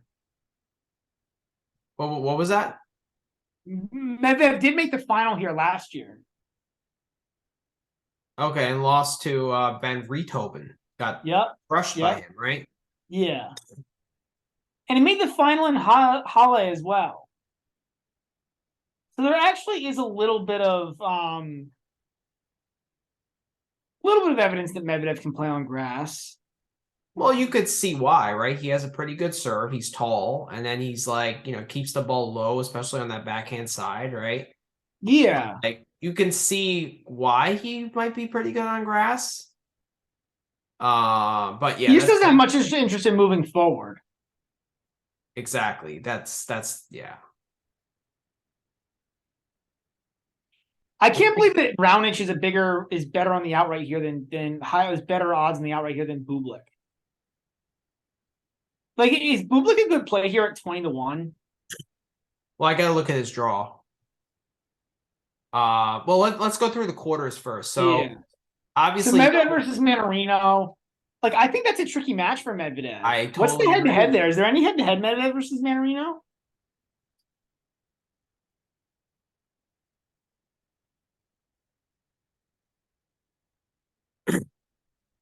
Mannarino 3-2.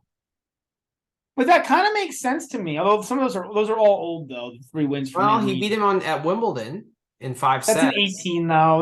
That's before Medvedev was even coming up. And then right? last year they played here in the semis, and Medvedev won 5-5. So that's close. On grass, they get a lot more of those kinds of matches, right? Well, that tells me that there might be value on betting Mannarino here. What's the line for this match? I think there is, man. Mannarino plus 4.5 looks really good, doesn't it? It does. It looks fantastic. Yeah. You like plus 400 on the money line?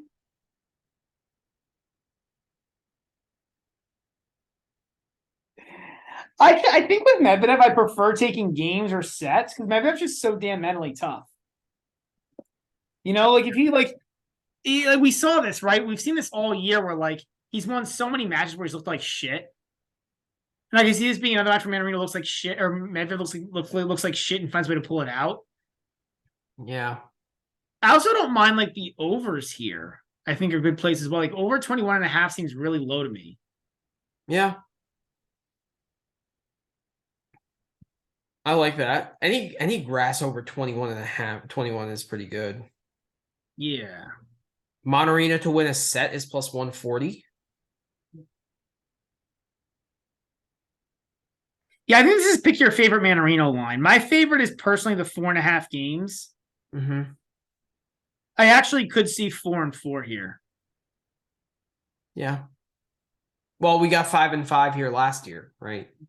Yeah. Or I could see 5 and 4. I mean, I don't think the over's a terrible look either. I think they're both pretty equal looks. We got a day to think about this. I am leaning towards Mannarino plus 1.5 sets at plus 140. I like the fact you get plus money there. Yeah, it's not bad. But yeah, I'd probably play the plus 4.5 as well. I mean, that's nice. I like the plus 4.5 a lot better there. Yeah. So after that, we get where's the draw? And then Jordan Thompson and Milos Raonic. I kind of like Thompson. Like I feel like the books are giving now Raonic respect because like he beat Kecmanovic. Does he really deserve that respect?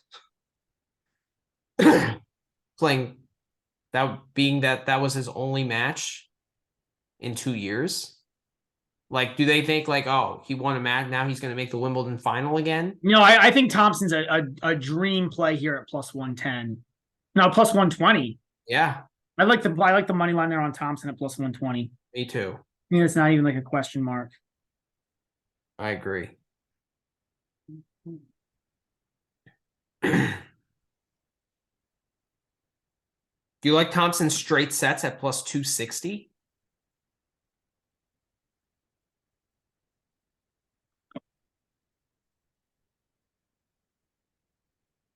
No, you're just not getting very good odds there, honestly. Like plus 260 is kind of crap there. Like versus the money line.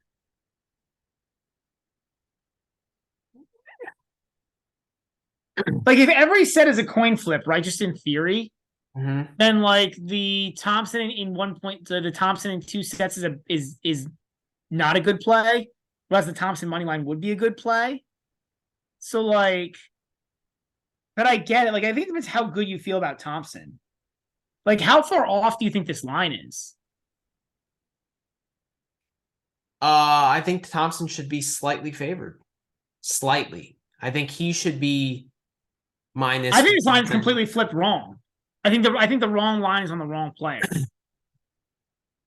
I think Thompson I think Thompson should be minus 145. Or should be like a pick'em. Yeah, I don't know. I think Thompson on a fast grass court. I like Thompson, man.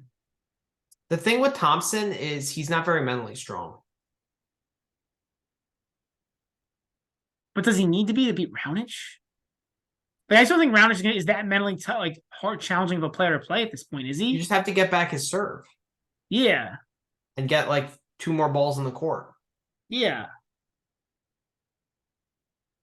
And he only gets to serve every other game. Like that's the rules of tennis, right? So like he shouldn't get broken. Right. Well, Kecmanovic did. Well, that's why Kecmanovic is one of the most embarrassing losses of the year, right? Like you somehow got broken 3 times by Milos Raonic on grass in your first match back, or his first match back. Not in 1 year, in 2 years, in 2 full years. Yeah. I mean, that is embarrassing. I think I'm gonna go with the just the Thompson money line. I like the 2 sets to love though. Plus 265, that's appetizing. That's very appetizing. Yeah, I'm gonna go a little more conservative, just play the Thompson money line. Okay. But I get it. And then to win this quarter, do you like Monterino plus 850 to win the quarter? Because like I feel like if he beats Medvedev, he should be a favorite against either Raonic or Thompson. Yeah, I'm definitely doing that. Because if it's probably going to flame out, but I think it's a great bet. And if there's a time to get Medvedev, it's probably early on when he hasn't played on grass yet, right? I mean, if there's a time to get Medvedev, it's now. Yeah, and Monterino's had some success against Medvedev. It's not like... Yeah. I like that. To win the quarter plus 850. Like, I think he should be second favorite after Raonic, or like, I think Medvedev, yeah, I agree. Right? I agree. Like, he should be pretty heavily favored against either of those guys. I would think so too. So, all right, next quarter we got Borna Coric against Mackie McDonald, who finally won a match. Way to go, Mackie. Rinky. He's off of clay, right? Like, yeah. Rinky, he beat Gilles Brouwer. And Brouwer's pretty good. That's actually a really good win for Rinky on grass in the Netherlands. That's a pretty good on Dutch grass. That's actually a pretty good win. I bet Brouwer's got a tough lefty serve. Yeah, I bet Brouwer, he was like plus 100. He was actually a slight dog in that match. Yeah, I bet Brouwer too. Yeah. Another loss for me. Yeah. And he'll play Marc-Andre Huesler, who beat Cressy. I was shocked that I got Huesler at plus 175 against Cressy. Yeah, Cressy's been so bad. So bad. And like double faulting, it doesn't matter what surface you're on, you know? But that also is like his strategy is that, right? Like he hits 2 first serves. That's his. It's a really bad strategy. It's really like you got to change that strategy. I don't know, man. So this is an interesting debate, like, because I actually don't think, like, I know why you say it's a bad strategy, right? And I think for anyone else on the tours, it's a bad strategy. But I just think like Cressy isn't very good at tennis. But still, you got to give yourself a chance to win the point. Like, but I think a little bit off that serve and get to net, and like I don't know, hit a ground stroke and then come in. Like, but he's not good enough to hit a ground stroke and come in. But you lost 8 or 9 straight matches, maybe even more, doing that strategy. So obviously it's not working. But I think I just don't think he's good enough to execute any strategy. So you think he'd be even worse if he had to hit a few ground strokes? Yeah, I think so. Like wow. That's why I hear what you're saying. Like I think like no, I think this is the problem for Cressy is like I think his hack to like get around not being very good at tennis was this 2 first serve strategy. But now like guys know it's coming and like right, it's not like this has been his strategy the whole time. And it's maybe he's double faulting at a slightly higher rate as well now. Yeah, I mean, I don't know. It's an interesting thing to look up. But yeah, he's been awful, man. Like, just atrocious.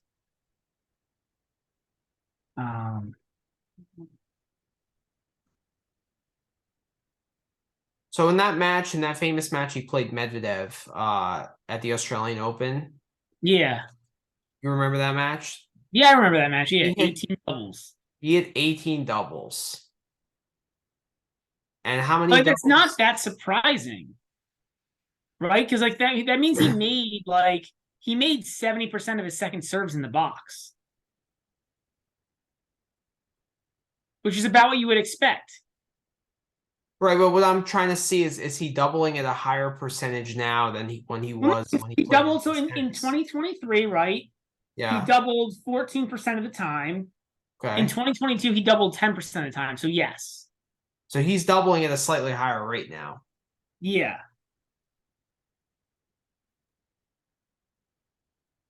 Okay. Yeah. But I honestly, so I talked about this in the preseason pod, if you remember, like I was down on Cressy for the year. You were. Because I said that this wasn't going to work, like that he was giving up way too many points and not winning enough points on return because he's just like, that's the thing, like he's just not a good tennis player. Like he can't win points on return because he's not good enough at tennis. Like he's got this hack, which is I'm just going to like, I'm going to hit massive serves and come in behind him. But like, this is the problem, right? It's like, if he's not playing well, he's like, I don't think like, yeah. Like I saw an interesting thing on this that said like, and Isner was completely different because Isner's serve is so good, but it was basically saying that like for guys like Karlovic and Isner, that like if you're this extreme, it's close to where it's worth hitting 2 first serves. Basically, the point of the thing was like in almost every case you should hit a first and a second serve. Like what the players are doing is the right thing. And it was saying like for guys like Isner and Karlovic, it's close. I could see for Cressy, like the fact that he's not that good. Well, his serve is also at a significantly lower level than those 2 guys. No, he's not good at anything. So like if he tries to hit a second serve, like it's gonna be a lower level second serve than those guys. Yes, with a lower level game behind it. Like so, I just don't think there's any other strategy than this like just smack the ball and pray. Like the ultimate solution is get better at tennis, but like in lieu of that, I don't know. I just think also serving and volleying like every point is it doesn't work with but his ground strokes better suck. Technology.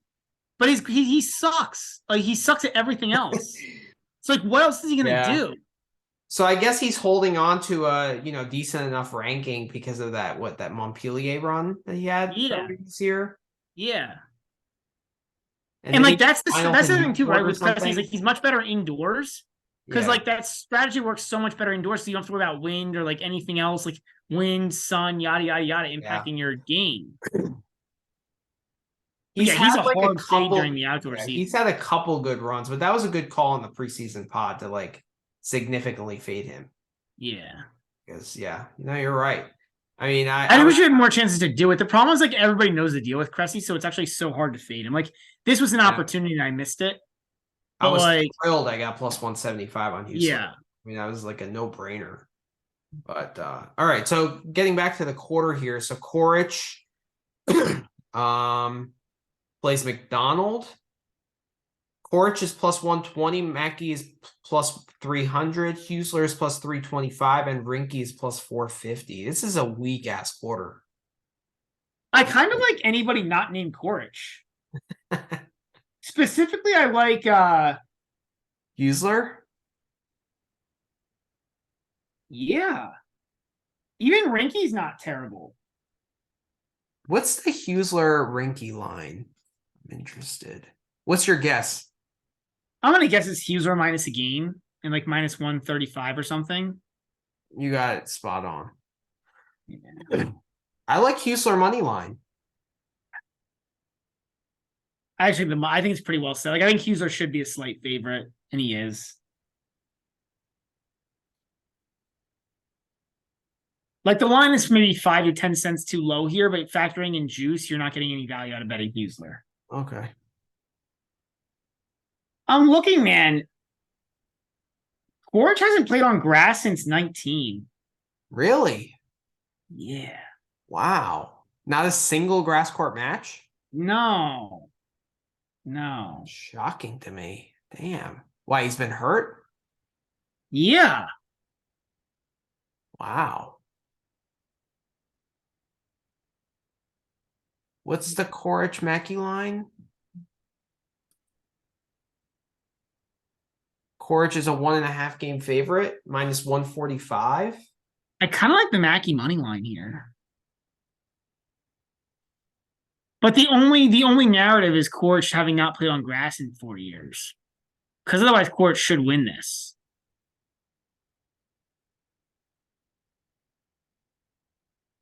But I think that's my play. What's Mackey to win a set? You probably don't get minus 210. Yeah, that's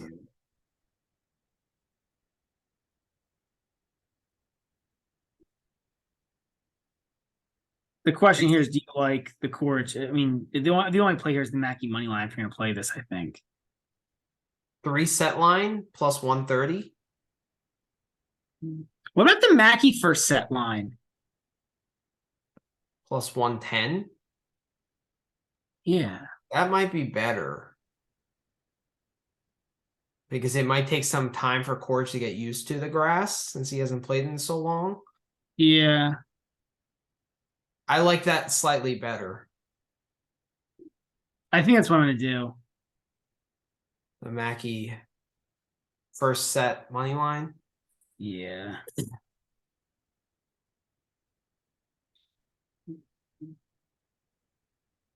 Also, Mackey's game is kind of weird with the flat hitting, right? Like, well, it's just gonna make it lower bouncing even, right? And Coric has some big swings, right? Like he kind of winds up on that forehand. Yeah. Kind of like goes all the way around his body. Yeah. He doesn't really like taking the ball too early. So I think it could be problematic for him. Yeah, I agree. I like the play. Yeah. But the thing is that Mackey is the second favorite to win that quarter. Oh, I that's why I think in terms of futures, I think I prefer but it's so close, right? They're basically the same. But I think I'd rather have Husler to win that quarter than Mackey. It's a weak ass quarter. Talk about a weak quarter, man. Yeah, but it's a 250. It's a return to grass 250. Like these tournaments always like this is the equivalent of Marrakech. And it's slightly better. You got Medvedev and Sinner here. No, I'm saying the draws, but I'm saying in terms of where the tournament's on the schedule. Yeah. And it's a better run tournament than Marrakech. I guess the comparable is Estoril, right? which had like a similar draw. Okay. Yeah. Yeah, I'd lean Husler, but I think I'm gonna stay away from that quarter. I mean, just thinking about it, is there like Monarino to make the final? No, but Mount to win the tournament's 40-1. But I don't think that's good. Probably the plus 850 is better, but like I think if he wins the quarter, he should get to the final. No. Well, if he wins the quarter, then he's going to play one of these 4 guys in the semis. I really want to see Manarino McDonald. Like flattest hitting ever, right? Like least RPMs, like lowest RPMs of the ball of all time. Also, Monarino has a history of winning 250s. Like he won in Winston-Salem last year, right? So he's won a 250 before. I don't know. Let's see what's comes out of this bottom half. So third quarter, we got Greek Sport playing Popyrin. And then we got, I think Laszlo Djere beat Berankis here, and then we got him against Alex de Minaur. De Minaur is decent on grass, right? Like, which is surprising. Like you'd think, like, for a guy who doesn't have. Because the thing is, he doesn't have much firepower, so he needs help from the court. Yeah, and he has flat shots, so that helps with the grass slightly too. Yeah, if he like spun the ball. Like de Minaur's game is so weird. It is. Like none of it matches with anything else. Yeah, last year he made the semis of Eastbourne, 4th round of Wimbledon, but he beat Delian, Draper, and Brody to get there. So take it with a grain of salt. Yeah. I mean, Popyrin Greek Sport is like a pick a match, right? That's what I expect the line to be. Yeah. And that's exactly what it is. Yeah. Do you have a pick here, or you think it's well set? I think it's well set. I mean, how about over 24? That's the play here. I'm gonna go over 24. The problem is one break. Like you're actually, you know what? What's the 3 set line? Plus 125. I think that's the play. Like, is there any difference between these two guys? No.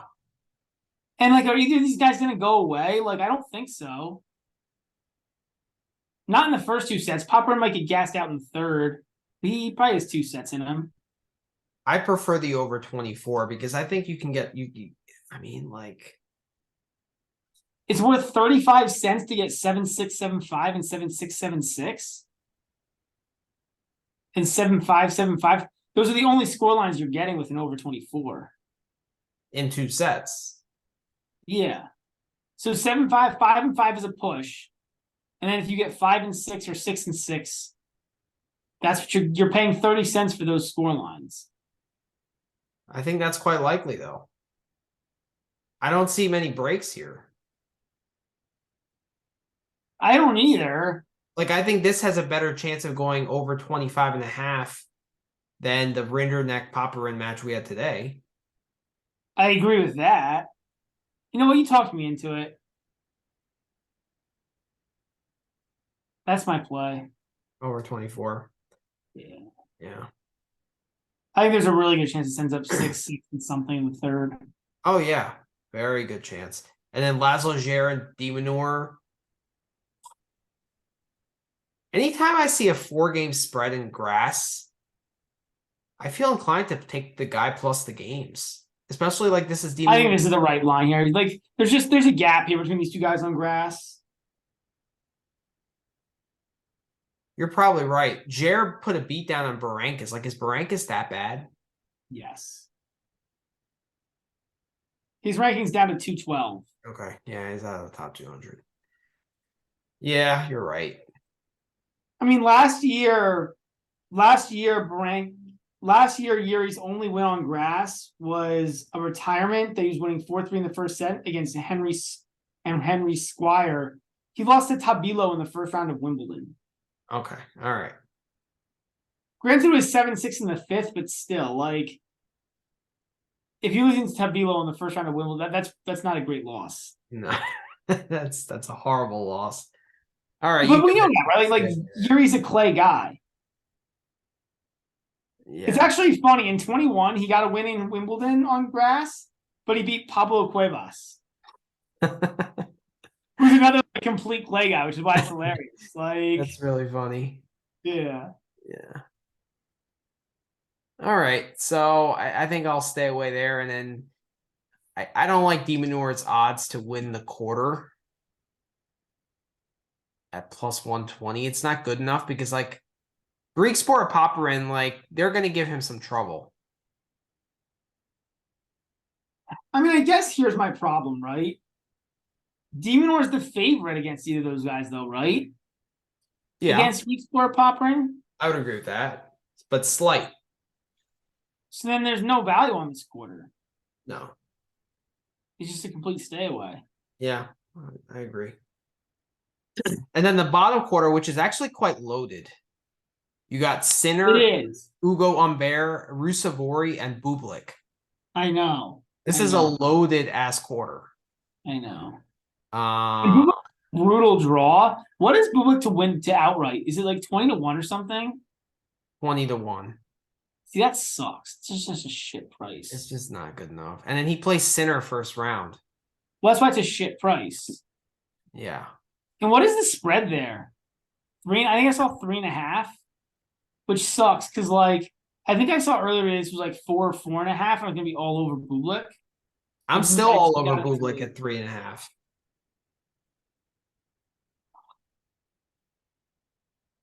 I like all the Bublik lines here. I like plus 275. I know. You don't? I think it's I think the market's gotten this one way closer. I saw somebody put a bet on Bublik at 400 earlier today, and I was like, that was the time to hit it. Like, Bublik at 400 was a good bet. At 275, I don't know, man. Like, I already hit it. I forget what price I got it at, but I'm kind of pro Bublik because this is Sinner's first match.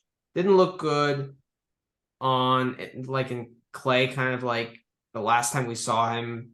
You know, Altmaier was bad. What is Sinner over 12.5? Yeah, I'm guessing it's going to be terrible odds. Minus 155. Yeah. Exactly. How about the over 22?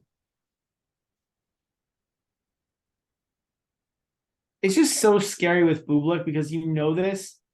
Even on grass, Bublik just like tank a set for no reason. True. Ew, I got it in a different book. I got it for plus 265. I didn't go line shopping. I'm an idiot. Yeah. Yeah. But I don't know. I like. What is Bublik to win a set here?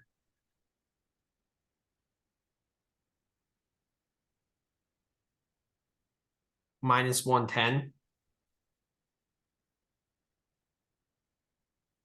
I kind of like that. Is that your play? I think so.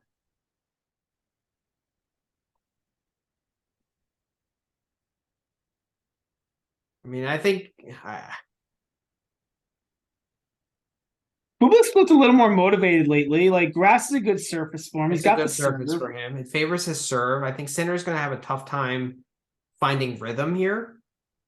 Right? Sinner's like a rhythm player. He likes. Well, he's just not going to get a chance to strike big balls, you know, because like Bublik's not going to do that for him.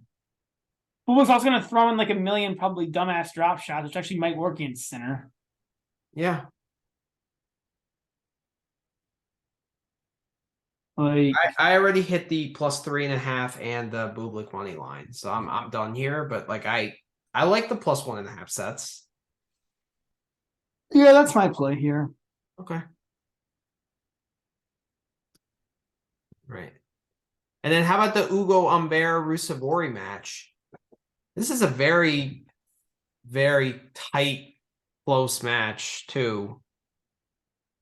My hit here was Humbert over 12.5 at -130.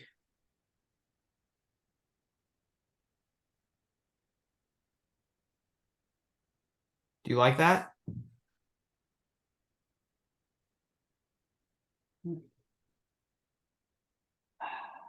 Not, I understand why you like it, Mm-hmm. but like Ruusuvuori can be so on or so off. That I don't love. I actually love playing 12.5 against Ruusuvuori as a general principle. He's a little hot and cold. I know And he's like your hot, under guy. What? I know he's your under guy, but this is grass. Yeah, I mean, look, like I'm not saying we go under, although 23.5 is a big total. It is. Really not for grass. I think here the better way to go is the 3-set line than the over under on games. Yeah. It's not a great 3-set line either. It's just like with Ruusuvuori, it's just oh man. But I get it. I don't hate. I don't like. I will say I don't hate. Like if there was a time to play, I don't know. If there was a time to play an over 12.5 against Ruusuvuori, like you found the right time. Yeah. Do you lean on Bear here, like as a winner? Yeah, Humbert's been like sneaky good. He has. He has. What is his ranking up to? It's got 36. Yeah, that's high. And what's Ruusuvuori, like low 42? 40s? So on paper, this is a close matchup. I think Humbert is slightly better on grass, though. Ruusuvuori has beaten Humbert twice in the past 2 months on clay. But they were close matches. Yeah. Interestingly, 3 of their 5 sets have gone to tie breaks in their two recent head-to-heads. Wow. That's probably why you get a high over. I like the 12.5, especially with that fact. I'm going to tell you on that. I agree. Okay. And then what do the futures look like there?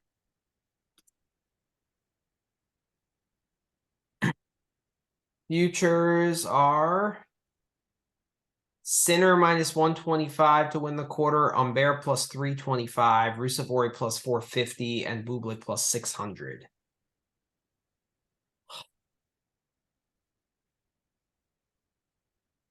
I'm staying away. Yeah, me too. It's tough when like the best guy and the worst guy play, and then the two middle guys play. Like then I feel like you don't get value. Like we get value on this Monorino. Well, the Monorino quarter because like we just think that the line is like too much. I just think the Raonic is being overvalued here. Yeah, Medvedev is way overvalued here. And Raonic. Yeah, and Raonic, exactly. But like there was one quarter where like the best guys are playing each other and then the worst guys are playing each other, right? So it's like there's value on betting the worst guy. Like the matchup in the worst in terms of outrights, is there anything you like here on the outright market?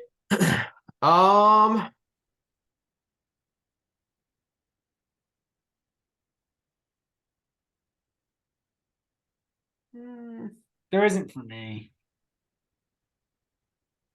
Like I would like Sinner here, but I don't like his draw. And then if he has to play Medvedev in the final, he's screwed.